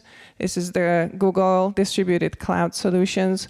And that means that you get basically Google in a box, Google Cloud in a box, and you can disconnect not just from Google, but also from the internet, but still kind of achieve the objectives that you're trying to achieve and share information safely and securely. So we're very, very proud that these offerings resonate in the defense sector, that we have partners in America, but also we just concluded partnerships in the UK and in Germany with the Ministry of Defense. So we're here to partner with the sector. Thank you so much, Rita. And building, I think, on that key issue of needing partnerships and needing interoperability, let's go a little bit deeper into what some opportunities for cooperation might be in the transatlantic space, including on research and development. So Tim, NATO's eastern flank is clearly under increasing pressure. Pressure is a very polite diplomatic way of saying it, under increasing threat. And European air defense systems are in urgent need of modernization. How is Boeing aligning its platform development and delivering strategy to support those urgent capability needs in areas like intelligence, surveillance, reconnaissance, airlift, maritime patrol, while still ensuring interoperability across allied forces? Yeah, thanks. It's a good question. There's a few different ways to tackle this challenge. Number one, the biggest advantage we have is we have very large US programs of record that have leveraged the investment the US DoD's made in huge capabilities. So, for example, the P-8 maritime patrol aircraft, it's primarily there to do anti-submarine warfare, anti-surface warfare. It was produced in conjunction between the US Navy and the Australian Air Force. Between those two nations, they spent $7 billion of RDT&E. That's money that's been invested and been sunk and can be now recouped sort of free by other operators. So by leveraging these large development programs, it actually avoids the costly and timely development programs, and you can actually get an ISR asset out into the theatre sooner and more affordably. Now, back to the earlier point about, well, how do you address the need for industrial collaboration? It's important that there are opportunities to find industrial benefits, both politically and from a practical standpoint. So we have a really good track record of partnering with local industry to do all the in-country support and sustainment. We also leverage a huge supply chain. Back on the P-8, once again, we have a supplier, Terma, in Denmark that provides the self-protection control system. That's on every single P-8 delivered around the globe. So they benefit from this large global customer base, and it also means they're leveraging this RDT&E benefit as well, so the ISR capabilities are available in country. Similarly, we've got the E7 platform, the AWNC program that has been in operation now for a number of years with both Australia, South Korea, Turkey, and now the UK. That's a good example where it's a program it's mature, but we're actually building the UK aircraft in the UK. In fact, Most recently, President Trump made an announcement that the first 2 US Air Force E-7s would be produced at the same site in the UK. So, great examples of how to get capability into the region quickly, but also leveraging the industrial base as well. And then last of all, we've got other programs where we just jointly develop with our industrial partners. So Saab is a great partner for us, both on the T-7 training aircraft and also ground-launched small diameter bomb. So that's a partnership where we're leveraging European technology, European engineering and know-how to get capabilities into theatre quickly, but through transatlantic partnership. Sorry, you referenced earlier the NATO 5% pledge, but that sort of headline 5% number is actually broken down into 1.5% of GDP towards research and development and 3.5% for procurement, which is really a major shift in how NATO members plan to fund innovation and build up capabilities in this space. But many of the promising breakthroughs come from SMEs and startups that often struggle to access that long-term capital essential for success. That's true here in the United States, but it's particularly true in Europe. So from Citi's perspective, what does this commitment to R&D mean for transatlantic defense, whether it's investments or innovation? And are there any specific challenges that you're facing in navigating regulatory, political, cross-border complexities of investing in early stage defense capabilities and technology? Yeah, I think this is what I think we're seeing as sort of the next frontier or the evolving kind of industrial base. And while the large defense firms really still dominate in, like you said, the traditional things like fighter jets and tanks and aircrafts, I think there's lots of new startups, SMEs, both sprouting up here in the United States and transatlantically in Europe, that are in early stages of development, but they're also in need of financing. And so that's a challenge we see. And actually, I should plug that Citi did a report last year called Must See Money and Might, and it really spells out, I think, the challenges ahead for the defense sector. So it's written by our Citi research team. It's really excellent. And one of the things that it highlights is, in the United States, the DoD actually has a program called the Defense Innovation Unit that was created in 2015. And what that was is to develop a program specifically looking at Silicon Valley startups and new technologies that could be sort of brought into the DoD atmosphere. And so, but this alone is meant to kind of help these new technologies come on board, but the financing, again, like I said earlier, is still a huge problem. So what we're seeing now is, are there alternatives such as venture? Venture capital's always been looking at these kinds of things, but there's a huge, in the last several years, more than $70 billion has actually been deployed toward defense tech. And we see this as an evolving space, and it's both from the financing perspective, the banks that can get involved, but it's also big corporates themselves that are setting aside funds to actually invest in these technologies and these new companies. So I think that's what we're going to see going into the future. And I think, what we've highlighted in terms of sectors where we see the investment, it's AI, as Rita was talking about, cyber, but also space. Don't forget space, because it is the next frontier. But I also think it's the adjacent sort of sectors that are critical to development of new technologies, such as critical minerals, that I think everyone is talking about. But I think, what the challenges I see ahead are obviously not only the financing, but it's actually the regulatory barriers that we see.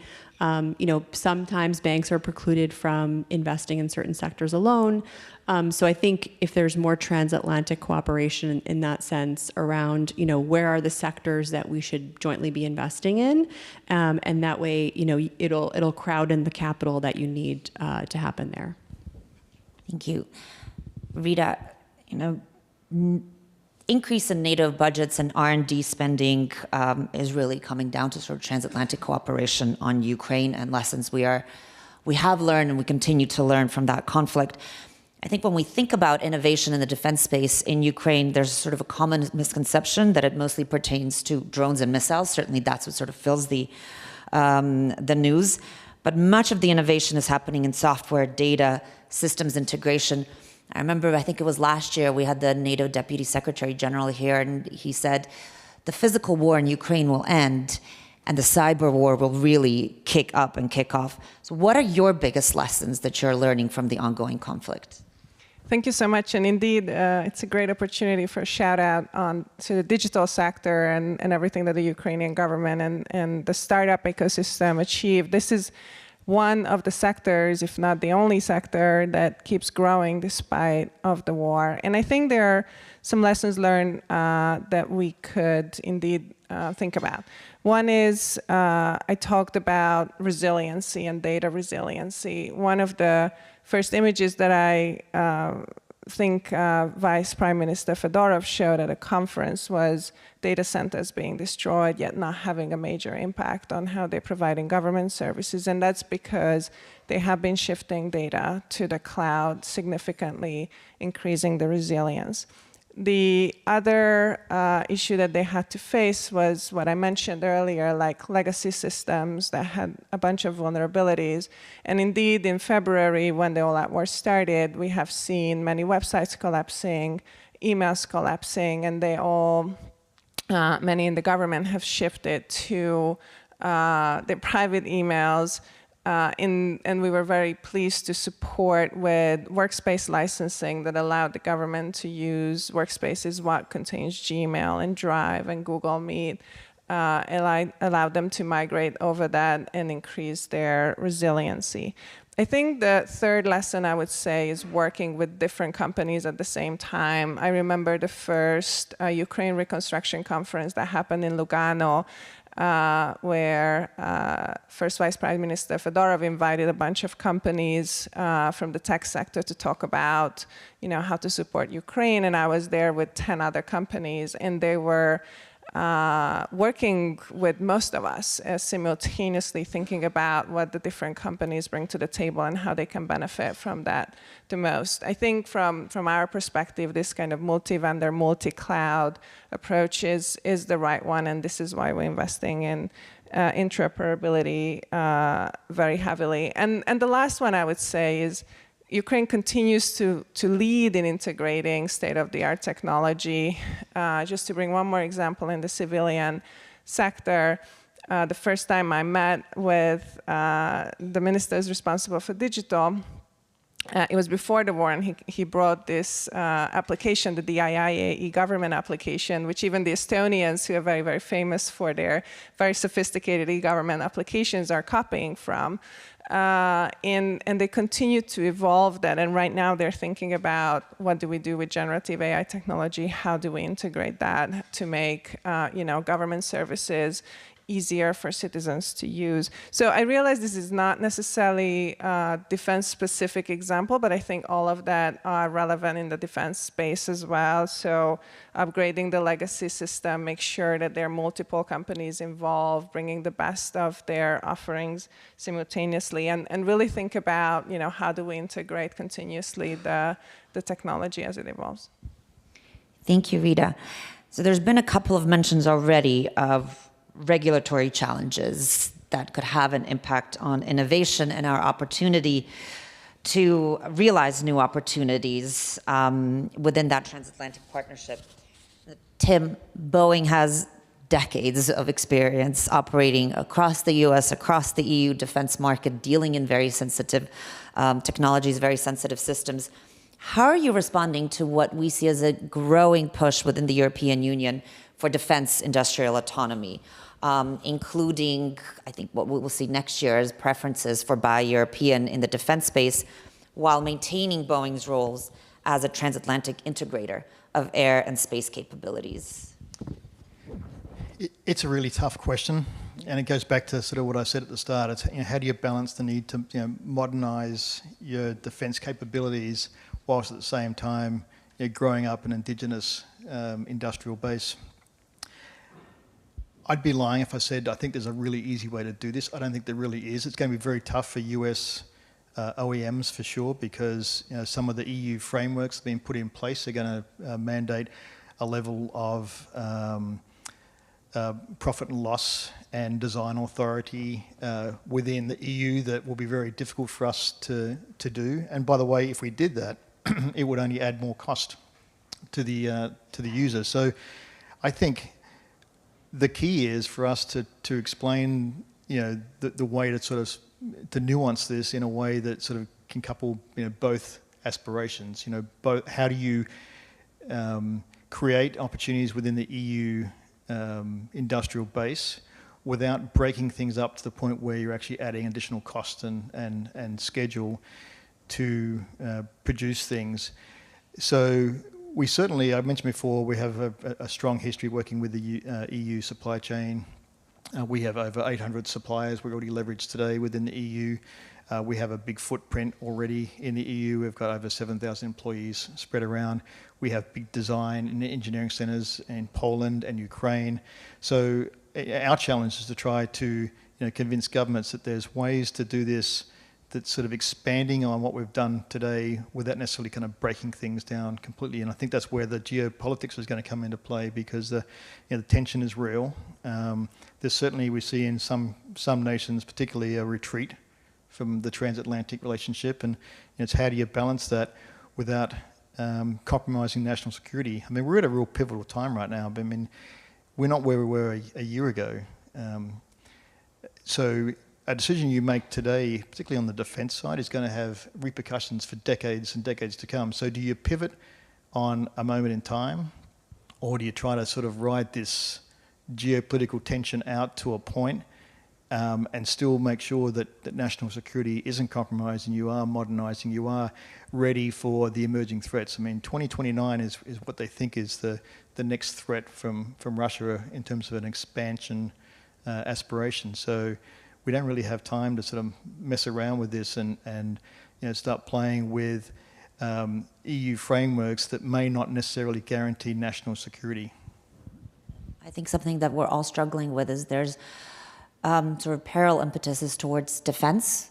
And defense, I think, as all of you has underscored, necessarily must mean transatlantic partnership. And some of the more immediate sort of commercial concerns that are trying to live in tandem but can actually create challenges for that integrated defense space. So I have a couple of final rapid fire questions for all of you, continuing on the bad puns. And maybe I'll switch up the order, and Tim, start with you. If you could recommend one policy or procurement reform area to strengthen transatlantic defense innovation, public-private partnerships over the next 5 years, what might that be and why? Well, I'd say so. Every nation has a different approach to industrial collaboration. Some through formal offset programs, some through more, less formal industrial collaboration programs. I'll use Poland as an example. So Poland, offset requirements are to use direct work placement. So if they procure, for instance, Apache helicopters in this case, under the offset, we are going to provide indigenous sustainment opportunities using the state-owned PGZ companies to provide that level of indigenous sustainment. But at the same time, Poland has an aspiration to have more R&D investment. The problem is the R&D investment is not recognised under the offset program. So my recommendation would be if at a national level the aspiration is to build both an industrial base to support capabilities whilst at the same time looking for indirect R&D investment, then make sure the offset policies are reflective of those aspirations so that there's credit. It gives an incentive to companies to then want to go and invest in R&D outside of the direct work placement. Rita? I think the good news is that these problems and challenges are recognized and people are already very much thinking about it. Just this summer in The Hague, the NATO adopted what they call a rapid adoption action plan. And it really kind of tries to get to what I was talking about. How do we adopt new technologies at the speed of relevance? Or I saw an invitation to an event on how do we do government at the speed of the Silicon Valley, which obviously resonated with me.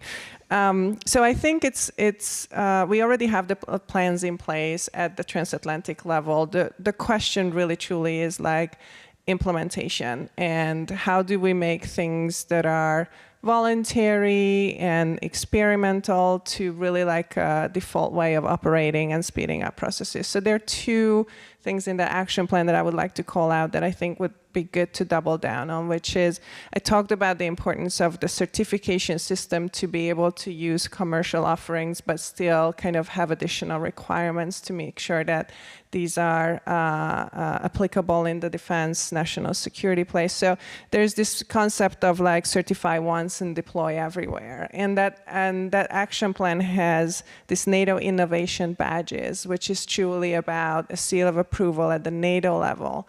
There's also talk about, voluntary mutual recognition of certification system, but a lot of this is not definitive standard. It's still voluntary, and so the reality is that most of the companies are still facing like 32 different national certification systems. So I think there is one area where we can double down is really how do we make this a more definitive standard that both companies and the governments can benefit from. And the other one, we talked about procurement. There's also this innovation support partnership in this action plan, which really is meant to speed up joint procurement so that different defense ministries can purchase technology of different sectors together. And again, this is still already agreed on, but rather experimental. So I think we can do more to do not voluntary, make it a primary tool, put funds to it, and allow, move the cycle from 5-10 years procurements to like, how do we do this in a 12-24 months cycle. So I think the good news is that the plans are already there. We don't need to come up with anything revolutionary. The real question is, how do we move from a death by 1,000, experiment to really zooming in on this, make it a reality, and implement what was agreed this summer. Thank you, Rita. Sarah? I think from the financing perspective, there are innovative sort of ways, whether it's blended finance, public-private partnerships, but I think one of the more interesting areas is, the Europeans have the ECRB, we have DFC.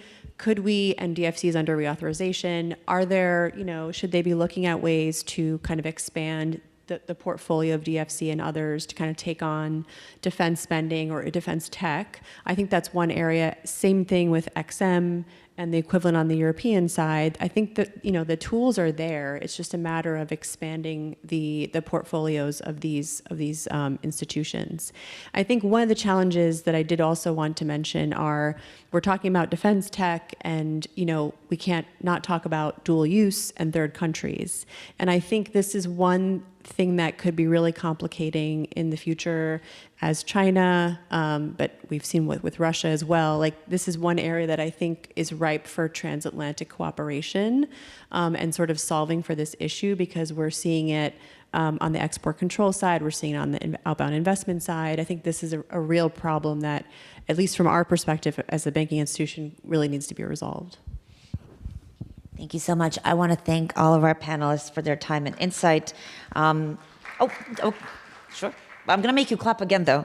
I think, for me, the key takeaway is that investing in transatlantic security, it's not just about defense budgets, it's not just about spending, not just about building up military capabilities, but it's reinforcing that trust, reinforcing interoperability, reinforcing shared perspective about how to build up readiness across the alliance. So I'm really glad that each one of you and your companies is working towards that goal. And please join me in thanking all of the panelists.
we on, Greg? There, now we're on, thanks. Hi, everybody. I'm Marjorie Chorlins. I am the Senior Vice President for Europe here at the U.S. Chamber of Commerce.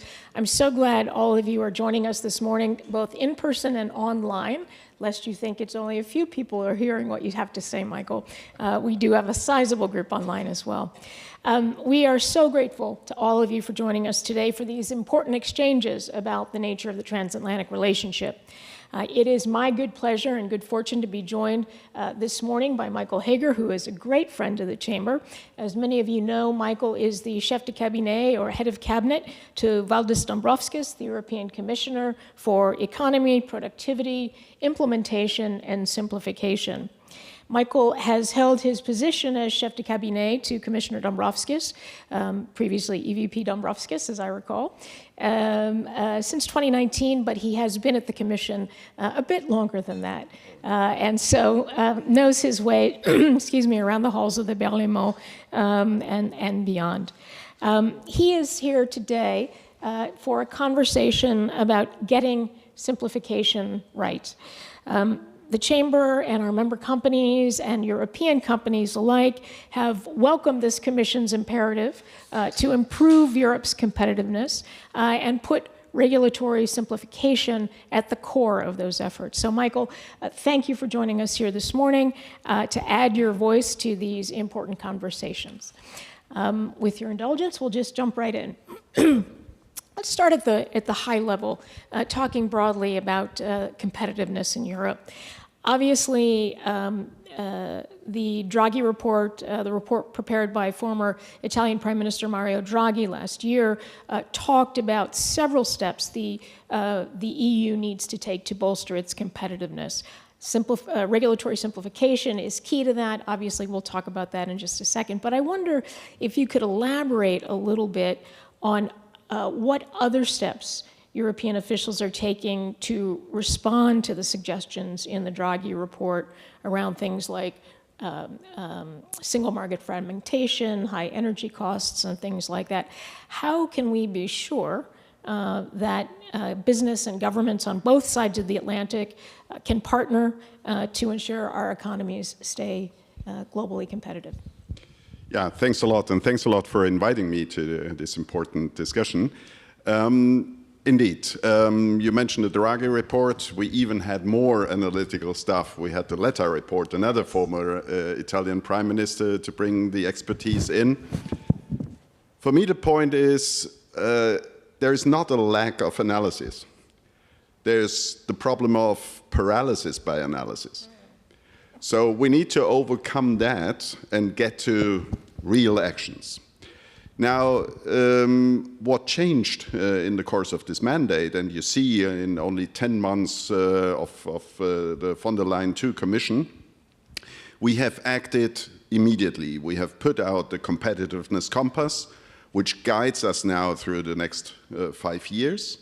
And we have started to sending out legislation, proposals, actually to fill this with life.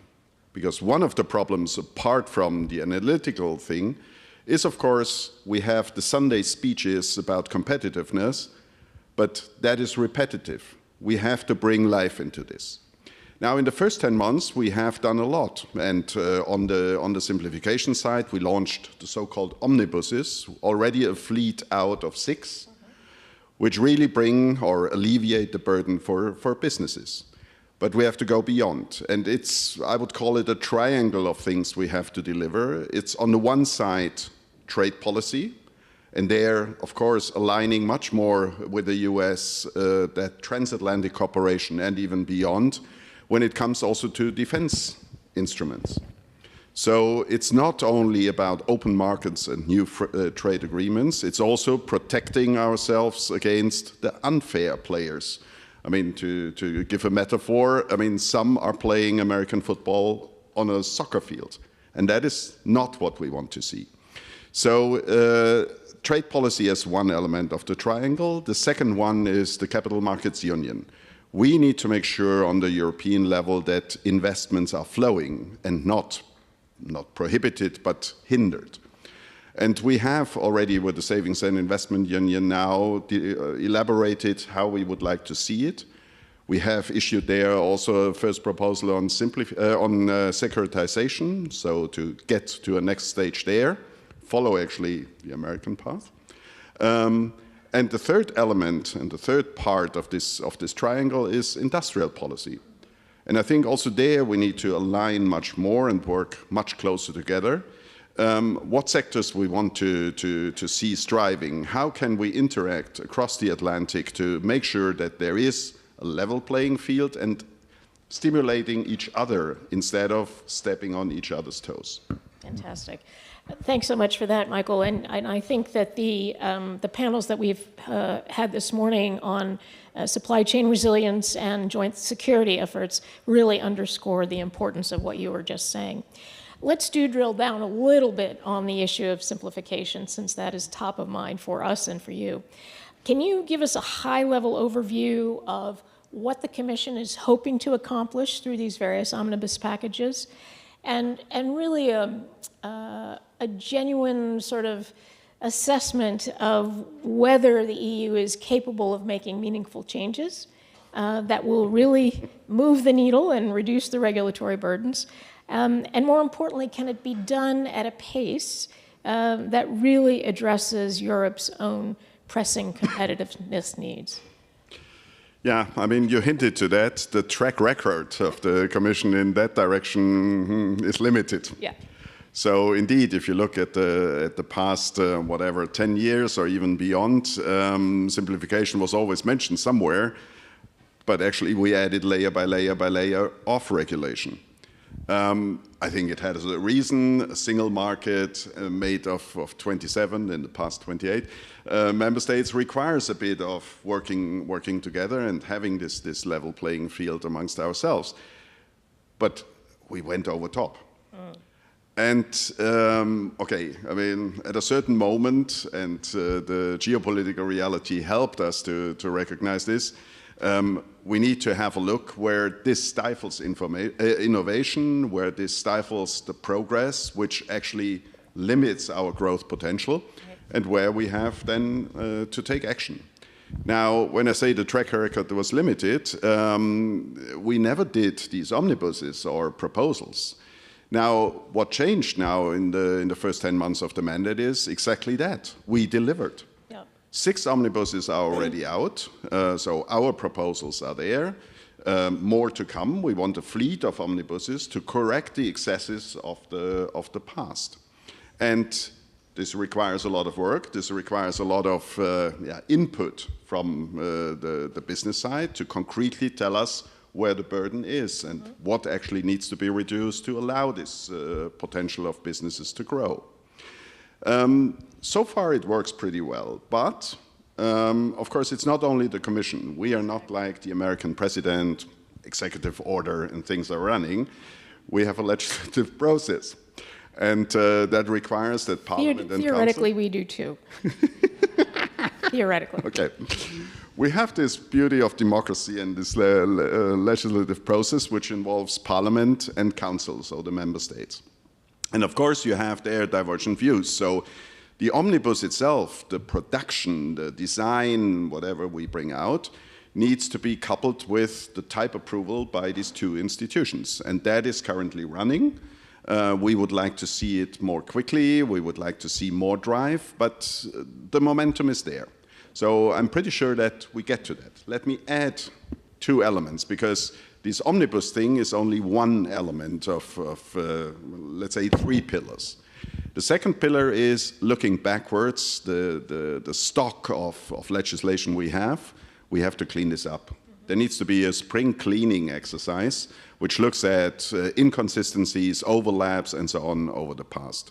This is not a nice exercise, and of course, as a good European Commission official, it's not attractive to clean up. It's attractive to add another layer. So it requires also a mindset change in the Commission, but this is happening.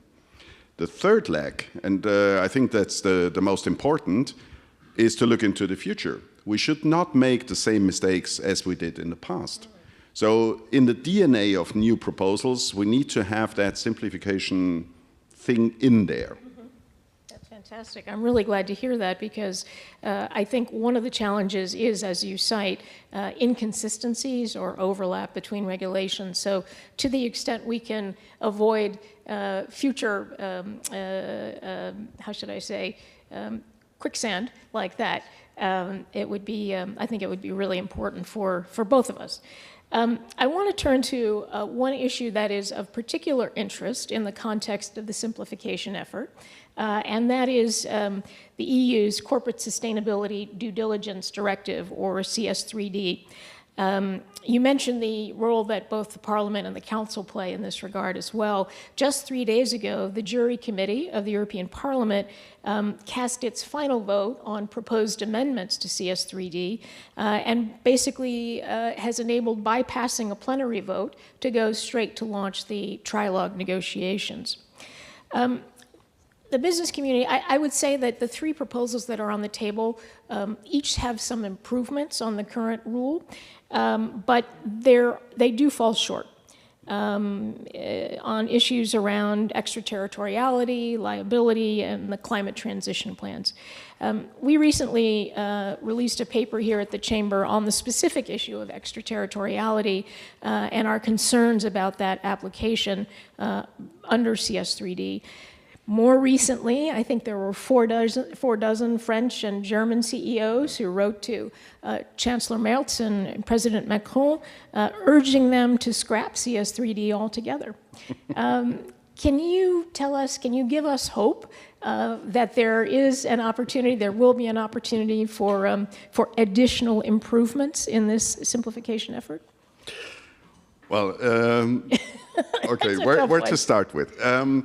I mean, the whole process is under the heading of simplification, and it's not what I would call the chainsaw approach of others who, well, want to go even further. So the European approach is, in that sense, a bit limited.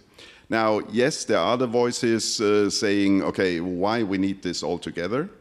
It requires a bit of explanation why we are where we are.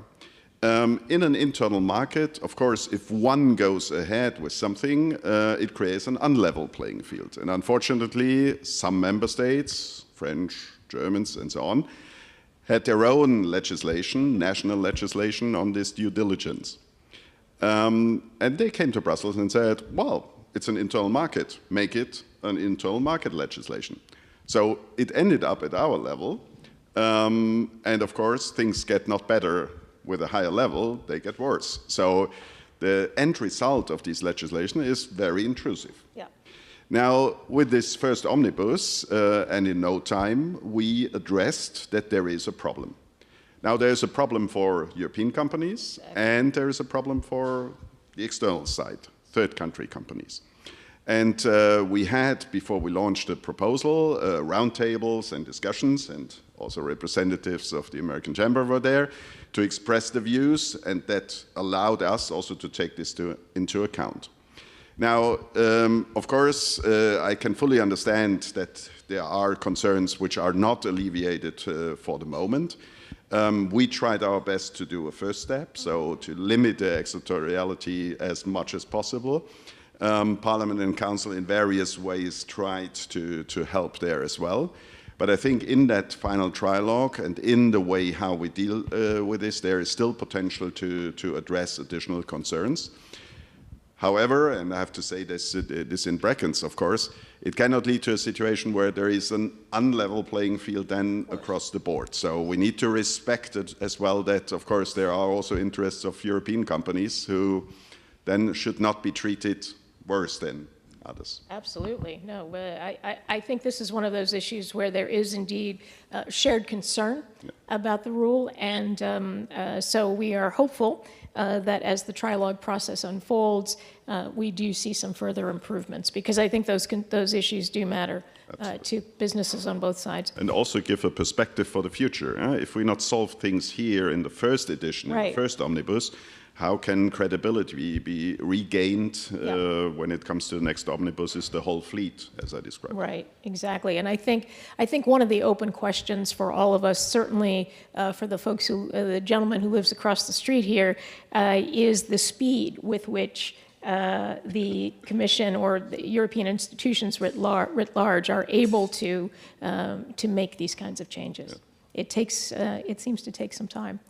Let's talk a little bit about one of the omnibuses that is in the queue, and that is the digital omnibus, which we understand the Commission will introduce its package before year end. At least that's the hope. And while we don't know exactly what will be contained in the omnibus, we do understand that it will include measures related to things like AI and cybersecurity, data protection, and data flows, among other topics.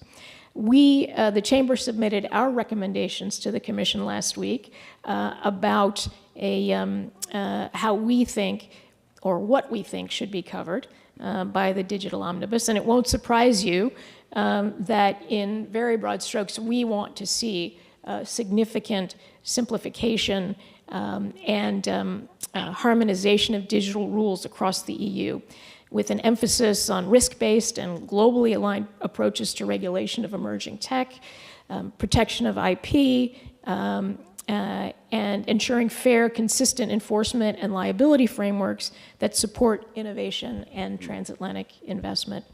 How can the Commission ensure that these efforts, again, yield meaningful responses to the concerns about the regulatory overreach and overlap in the fast-evolving tech sector?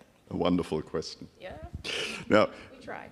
No, indeed. So in that sequence of omnibuses to come, there is one now for autumn, November, which will deal with the digital side. And of course, it should be encompassing. It should not be an omnibus with 2 seats. It should have reasonable content. And there are various elements, and you described this well, and in your paper it's addressed. Just seeing the environment, how we build up all the legislation there, requires a fresh thinking. Of course, again, it's not chainsaw, it's not abolishing and scrapping everything, but it's adapting things to the reality. And Europeans are good at regulating, but the regulation does not, in particular on the tech side or in the tech field, it is decoupled from the advance of technology in the short run. And that we need to be better. So the omnibus now is the opportunity of correcting these things and steering it in the right way, without, as I said, abolishing the whole thing. Now, the question will be, and look at just our data flow or data legislation, there are so many overlaps and inconsistencies that this needs to be addressed. So the plan is even to scrap certain things and integrate them into one to make clear that you should deal with things in a clear-cut and proper way, and not trying to locate things or trying to get the information out of various legislation. Now, work is ongoing. Okay, for the moment I cannot promise that the paper is one-to-one implemented, but we see the points, and of course we will address as much as possible in this omnibus. It shouldn't be, by the way, it shouldn't be a 2-seater, but it shouldn't be a 150-seater, because then you cannot move it around the corner. Well, I think that's an apt metaphor indeed. I think that I did want to underscore, and I should have done this at the outset, I think you know this, Michael, that the American business community does not outright oppose regulation in Europe, but rather supports regulation that is designed in a way that enables the EU to achieve its objectives without undue burden, but more importantly, without imposing requirements that are out of sync with sort of the real world, real economy. So we've talked a little bit about the content. Now I want to turn very quickly in the last few minutes here to the institutional capacity for implementing this simplification agenda. It is true, of course, that actions are what solidify trust. And so I wonder, how is Brussels changing to the extent it can change, because it is a bit of a, how should I say, an aircraft carrier? Yeah. How is Brussels changing its approach and its capacity to ensure that as the new rules are being contemplated, that they do reflect the realities of global supply chains and that they don't create new non-tariff trade barriers. Next week, we will come with our work program for the next year, and you will see that the number of new initiatives is very limited. Good. So what we had in the past, that every year a wave of new legislation has to come, we will stop this. Second, if you look at this work program, and we did it already for the first one for this year, there is, whatever you call it, a color code. So in light blue, all the items are addressed which should have a simplification aspect, which allows us then, more than half of the content of this work program has this color code and this light blue color, which helps us then to drive and push in these areas for more simplification. So not that new burden is created, but as I said before, in the DNA already, the simplification aspects are involved. It also requires that we have a closer exchange with business when it comes to getting on the way of regulation. So we need to factor in, and we have this done already now in the first 10 months, that we get into a situation where not cooperation with business, but the input has to come where regulation is necessary or okay, but in what and how this is done, less intrusive than we did it in the past. Last point, it requires as well, and the work program contains this as well, that we do this check of what is actually happening in the implementation of current legislation. So a lot of things are now in the pipeline for implementation. Member states are working on this.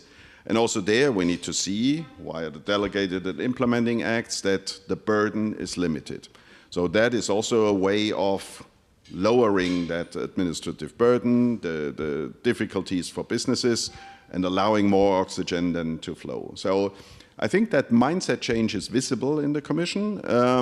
It requires the constant push and the constant momentum which is brought in from the business side. So the input, like your paper, now on the digital omnibus, is very important at an early stage. We are just almost at the end of the time here, but I really want to underscore how important it is, that shift in mindset at the Commission.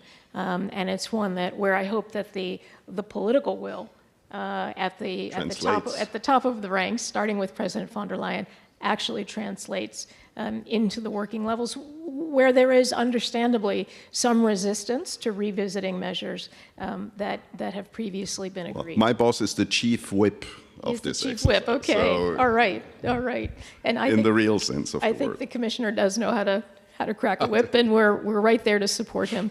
Look, I also think the other challenge that we face, of course, is that it isn't the Commission alone who makes these decisions, right? So you've got the Council with the member state, heads of state and government, and the Parliament. I think with the Parliament being as fragmented as it is, it becomes much more difficult to achieve progress in the near term. What's your recommendation to American businesses for how to really keep the momentum going here? I mean, okay, the first thing, and indeed we have to face the reality that a parliament which is, which has more than 200 parties represented, which has 8 political groups, and where we don't have that clear-cut government-opposition divide, is difficult to handle. And there are so many interests now visible that, it requires a lot of discipline to get that under control. Nevertheless, I think what is necessary in the lineup and the work program gives you already the stage process of what is going to happen, to interact at an early stage at various levels. So, of course, the important element at the beginning is to get the proposal of the Commission right, so that we get, with the input also from your side,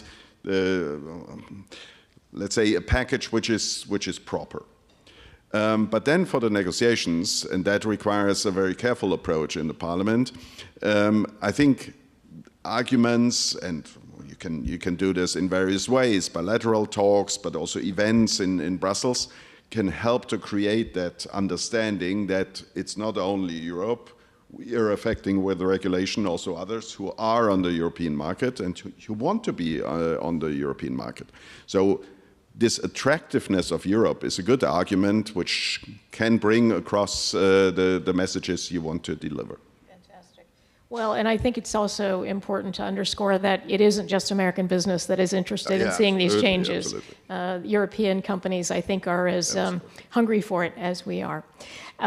Thank you so much, Michael, for spending some time with us this morning. I don't envy your task or the Commissioner's task in trying to whip the institutions into shape around simplification, but I cannot imagine a more important role for the Commission today. So thank you very much. Please join me in thanking Michael. Thank you.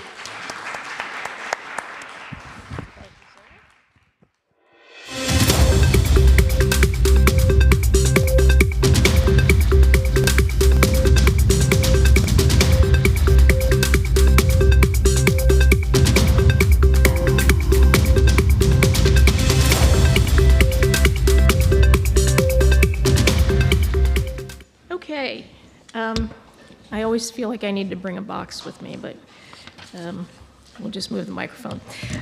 Ladies and gentlemen, following that important conversation with Michael, we will close today's summit, not with lunch, although that's coming, but with reflections from Alexandru Nazare, who is the Minister of Finance of Romania.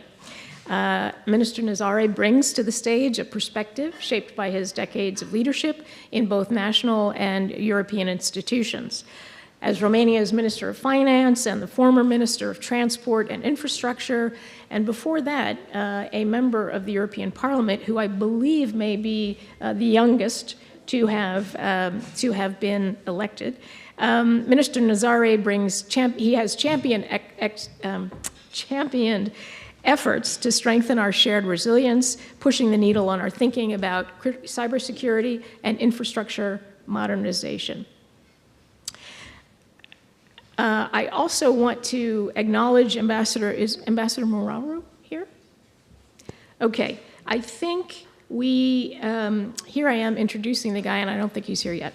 That's why this little sheet of paper is here telling me. So what I'm going to suggest we do is go ahead and take a momentary break, and then as soon as the minister is with us, we will reconvene. So thank you for your patience.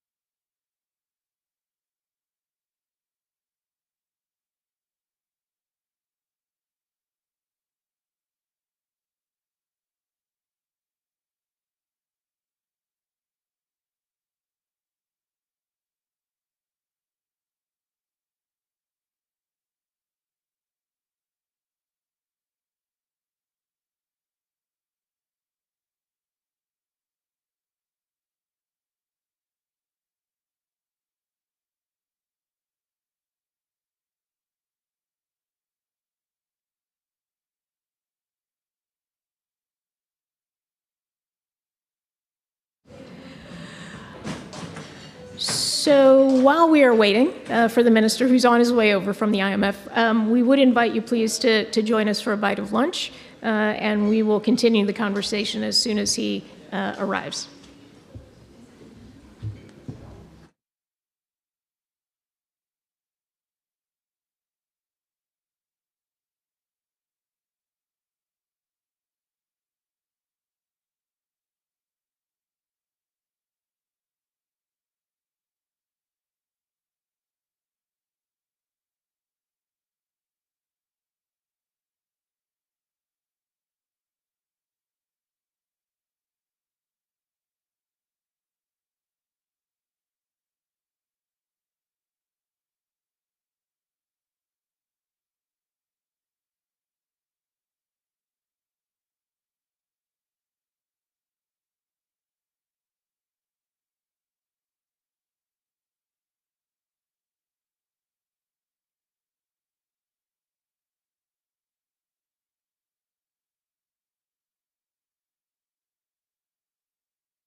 Please take your seats.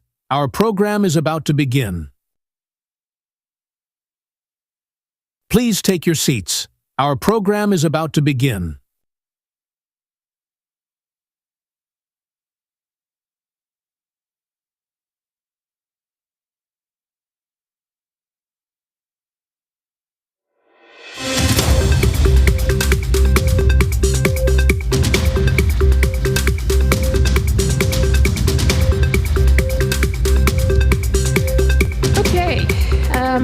So we're back. I'm glad to see that everybody in the room anyway has something to eat. Hopefully everybody online does as well. We are going to close the summit today with some important reflections from Romania's Minister of Finance, Alexandru Murare. Sorry, speaking about the ambassador, Alexandru Nazare. Apologize. He, as I started to say earlier, brings a unique perspective shaped by his decades of leadership in both national and European institutions.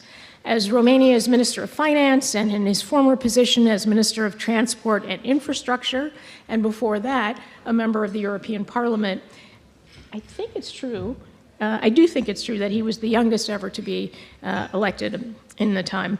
Minister Nazare has championed efforts to strengthen our shared resilience, pushing the needle in particular on our thinking about issues like cybersecurity and infrastructure modernization. I want to acknowledge, I know the ambassador is not here today, but I want to acknowledge our good friend Boran Lupaș, as well as Gabriel Zamfir, who is here as part of the minister's delegation, and all of our Romanian colleagues joining us today.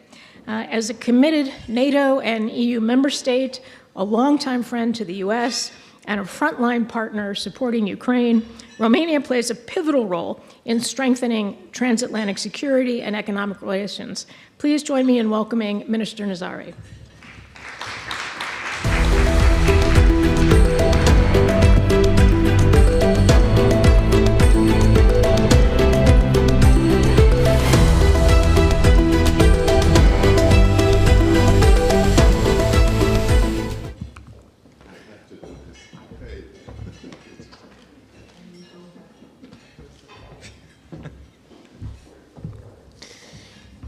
So first of all, thank you for the invitation. It's an honor for me to address such a distinguished audience, and it's also an extremely nice surprise to reconnect with friends and allies and people very close, not only to me but also to my country. I want to take this opportunity, and first of all, before starting, I just want to send a message of trust to those 900 companies investing in Romania and employing over 100,000 people, because they've been extremely important for the development of Romania. And to be very honest, I've been interacting with them in all the capacities, public functions that I had. So in the last 20 years, ever since I was working for our European accession when I was young and when I was 25, then when I was Deputy Minister of Transport, Minister of Transport in the Parliament, back in Finance, Deputy Minister of Finance, then in the European Parliament, I've always been very well connected to American companies investing in Romania. And I want just to start by sending a firm message that Romania is encouraging investment, that Romania is open for business, and Romania wants to change its attitude towards FDI attraction. We have to be much more involved in this, we have to anticipate, and we have to raise our level of ambition in the way we attract foreign investment. We cannot just sit and wait to have investors, because the global competition is high, and our key strategic advantages are also high. The issue was that we've not always been good in presenting our economic offer. We have huge advantages in terms of logistics, in terms of our energy potential, in terms of our strategic advantages, in terms of our human capital, which is fantastic. And I keep on hearing from American investors that they rely on specialists from Romania, that they employ people, engineers, that work in Romanian universities. They employ them for projects abroad. And I was told 2 evenings ago about Romania that, listen, if you want to say something about your country, talk about the quality, the brain, the people, the professionals that you have, because that's the most important asset Romania has. Well, we have a variety of other assets besides this, but I think that message which came to me is very important, and I just want to share it with you, and to share this with you because you are trusted partners. You've always supported Romania, and we've been a very loyal ally along the way. We are undergoing now a very profound change in the way we're looking at public finances. Predictability is important, and we are planning to change the way we deal with public finances to ensure predictability and to ensure transparency, because transparency is a multiplier for business. So besides the fact that we're changing the attitude towards we attract foreign investment, we will change the attitude towards the way we deal with administrative burden, with the bureaucracy in Romania. We have very interesting discussion in the ECOFIN Council about simplification, and I must say those are the discussion I like most. So we spent in Copenhagen 3 hours of the ECOFIN Council discussing simplification. I loved it.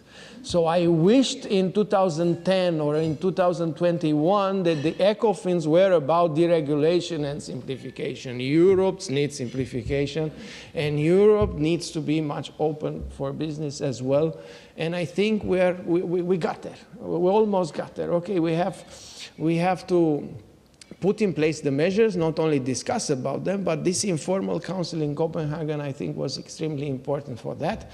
And I think we're getting there. We have a consensus on this, and I think that's a very key message that we sent already. Talking about, we cannot talk only about the economy. We have to talk, when we look at Romania, also on the strategic and security side. We play a major role in Southeastern Europe.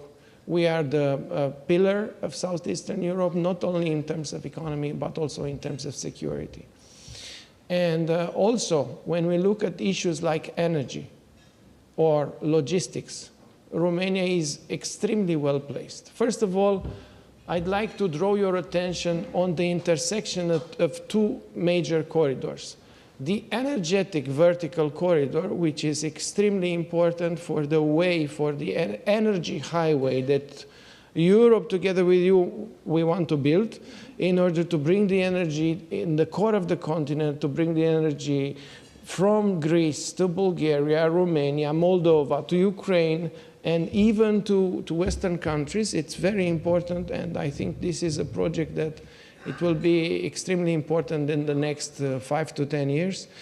This is the intersection, we are at the intersection with the middle corridor, which will become, in my opinion, a huge opportunity, because this is the shortest and fastest way to bring goods from Europe to Asia and from Asia to Europe, and it was neglected in last years, but I think we should put a lot more strength into it, because it will fuel Europe growth, and it's very important because it's fast, it's direct, and is avoiding basically Ukraine.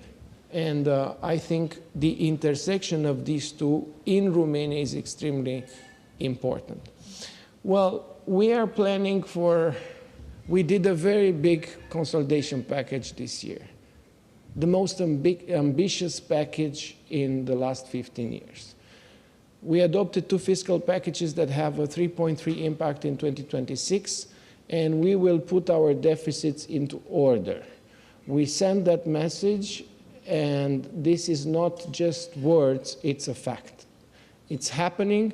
It will be reflected in 2026 budget, and I think for American companies, it's important to have an ally in the Ministry of Finance that would ensure appropriate fiscal discipline. And this will be seen also in the budget that we're drafting for next year.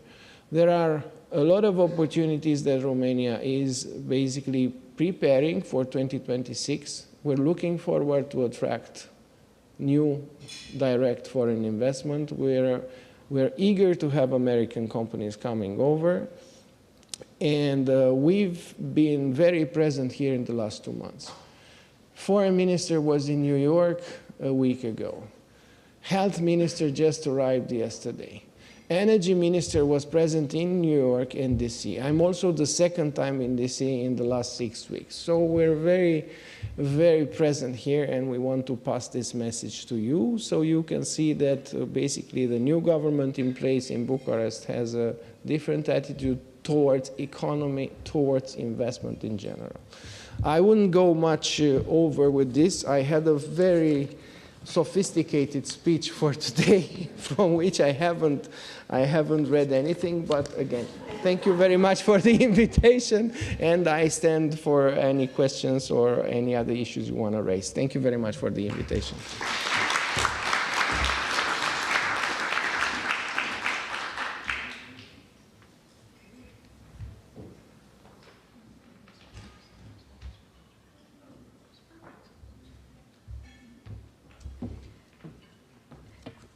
Minister Nazare, I think that was actually a terrific message to, to conclude today's conversations on.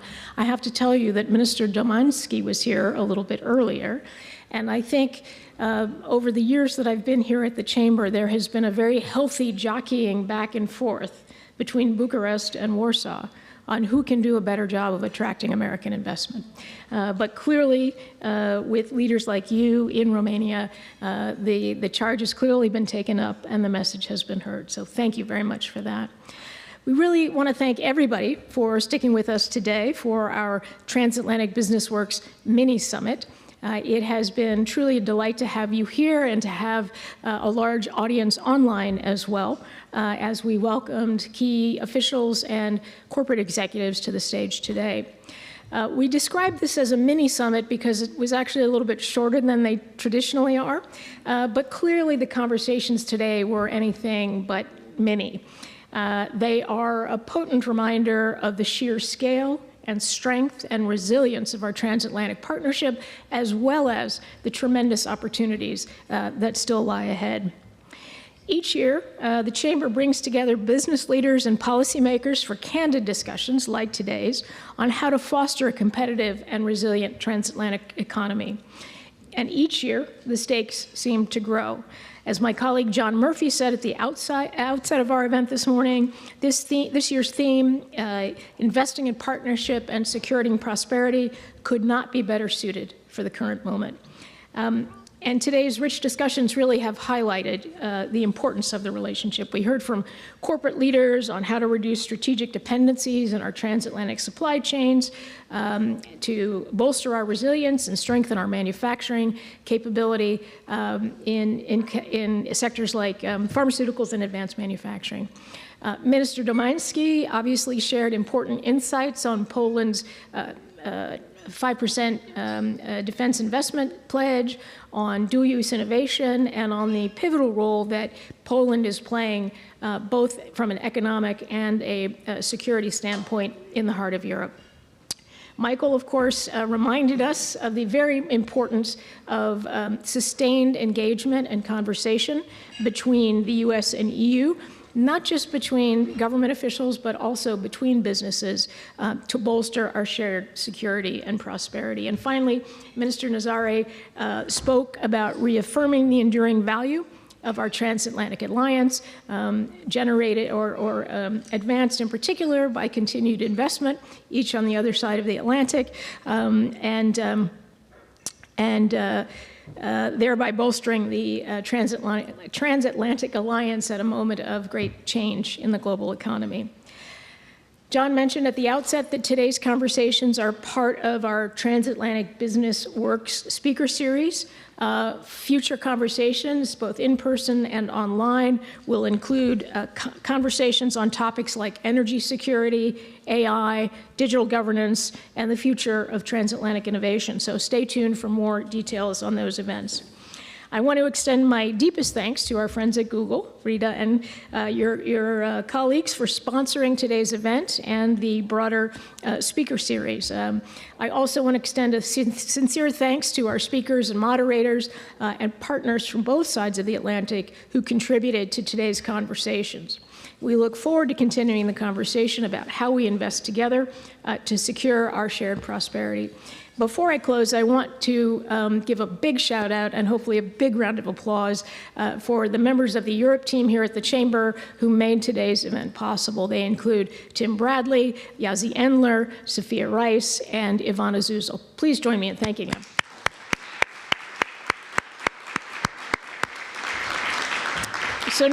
So now the last line on here says, and now the most important announcement, lunch is served. So clearly, if you want more lunch, lunch is still served. So thank you all for being here.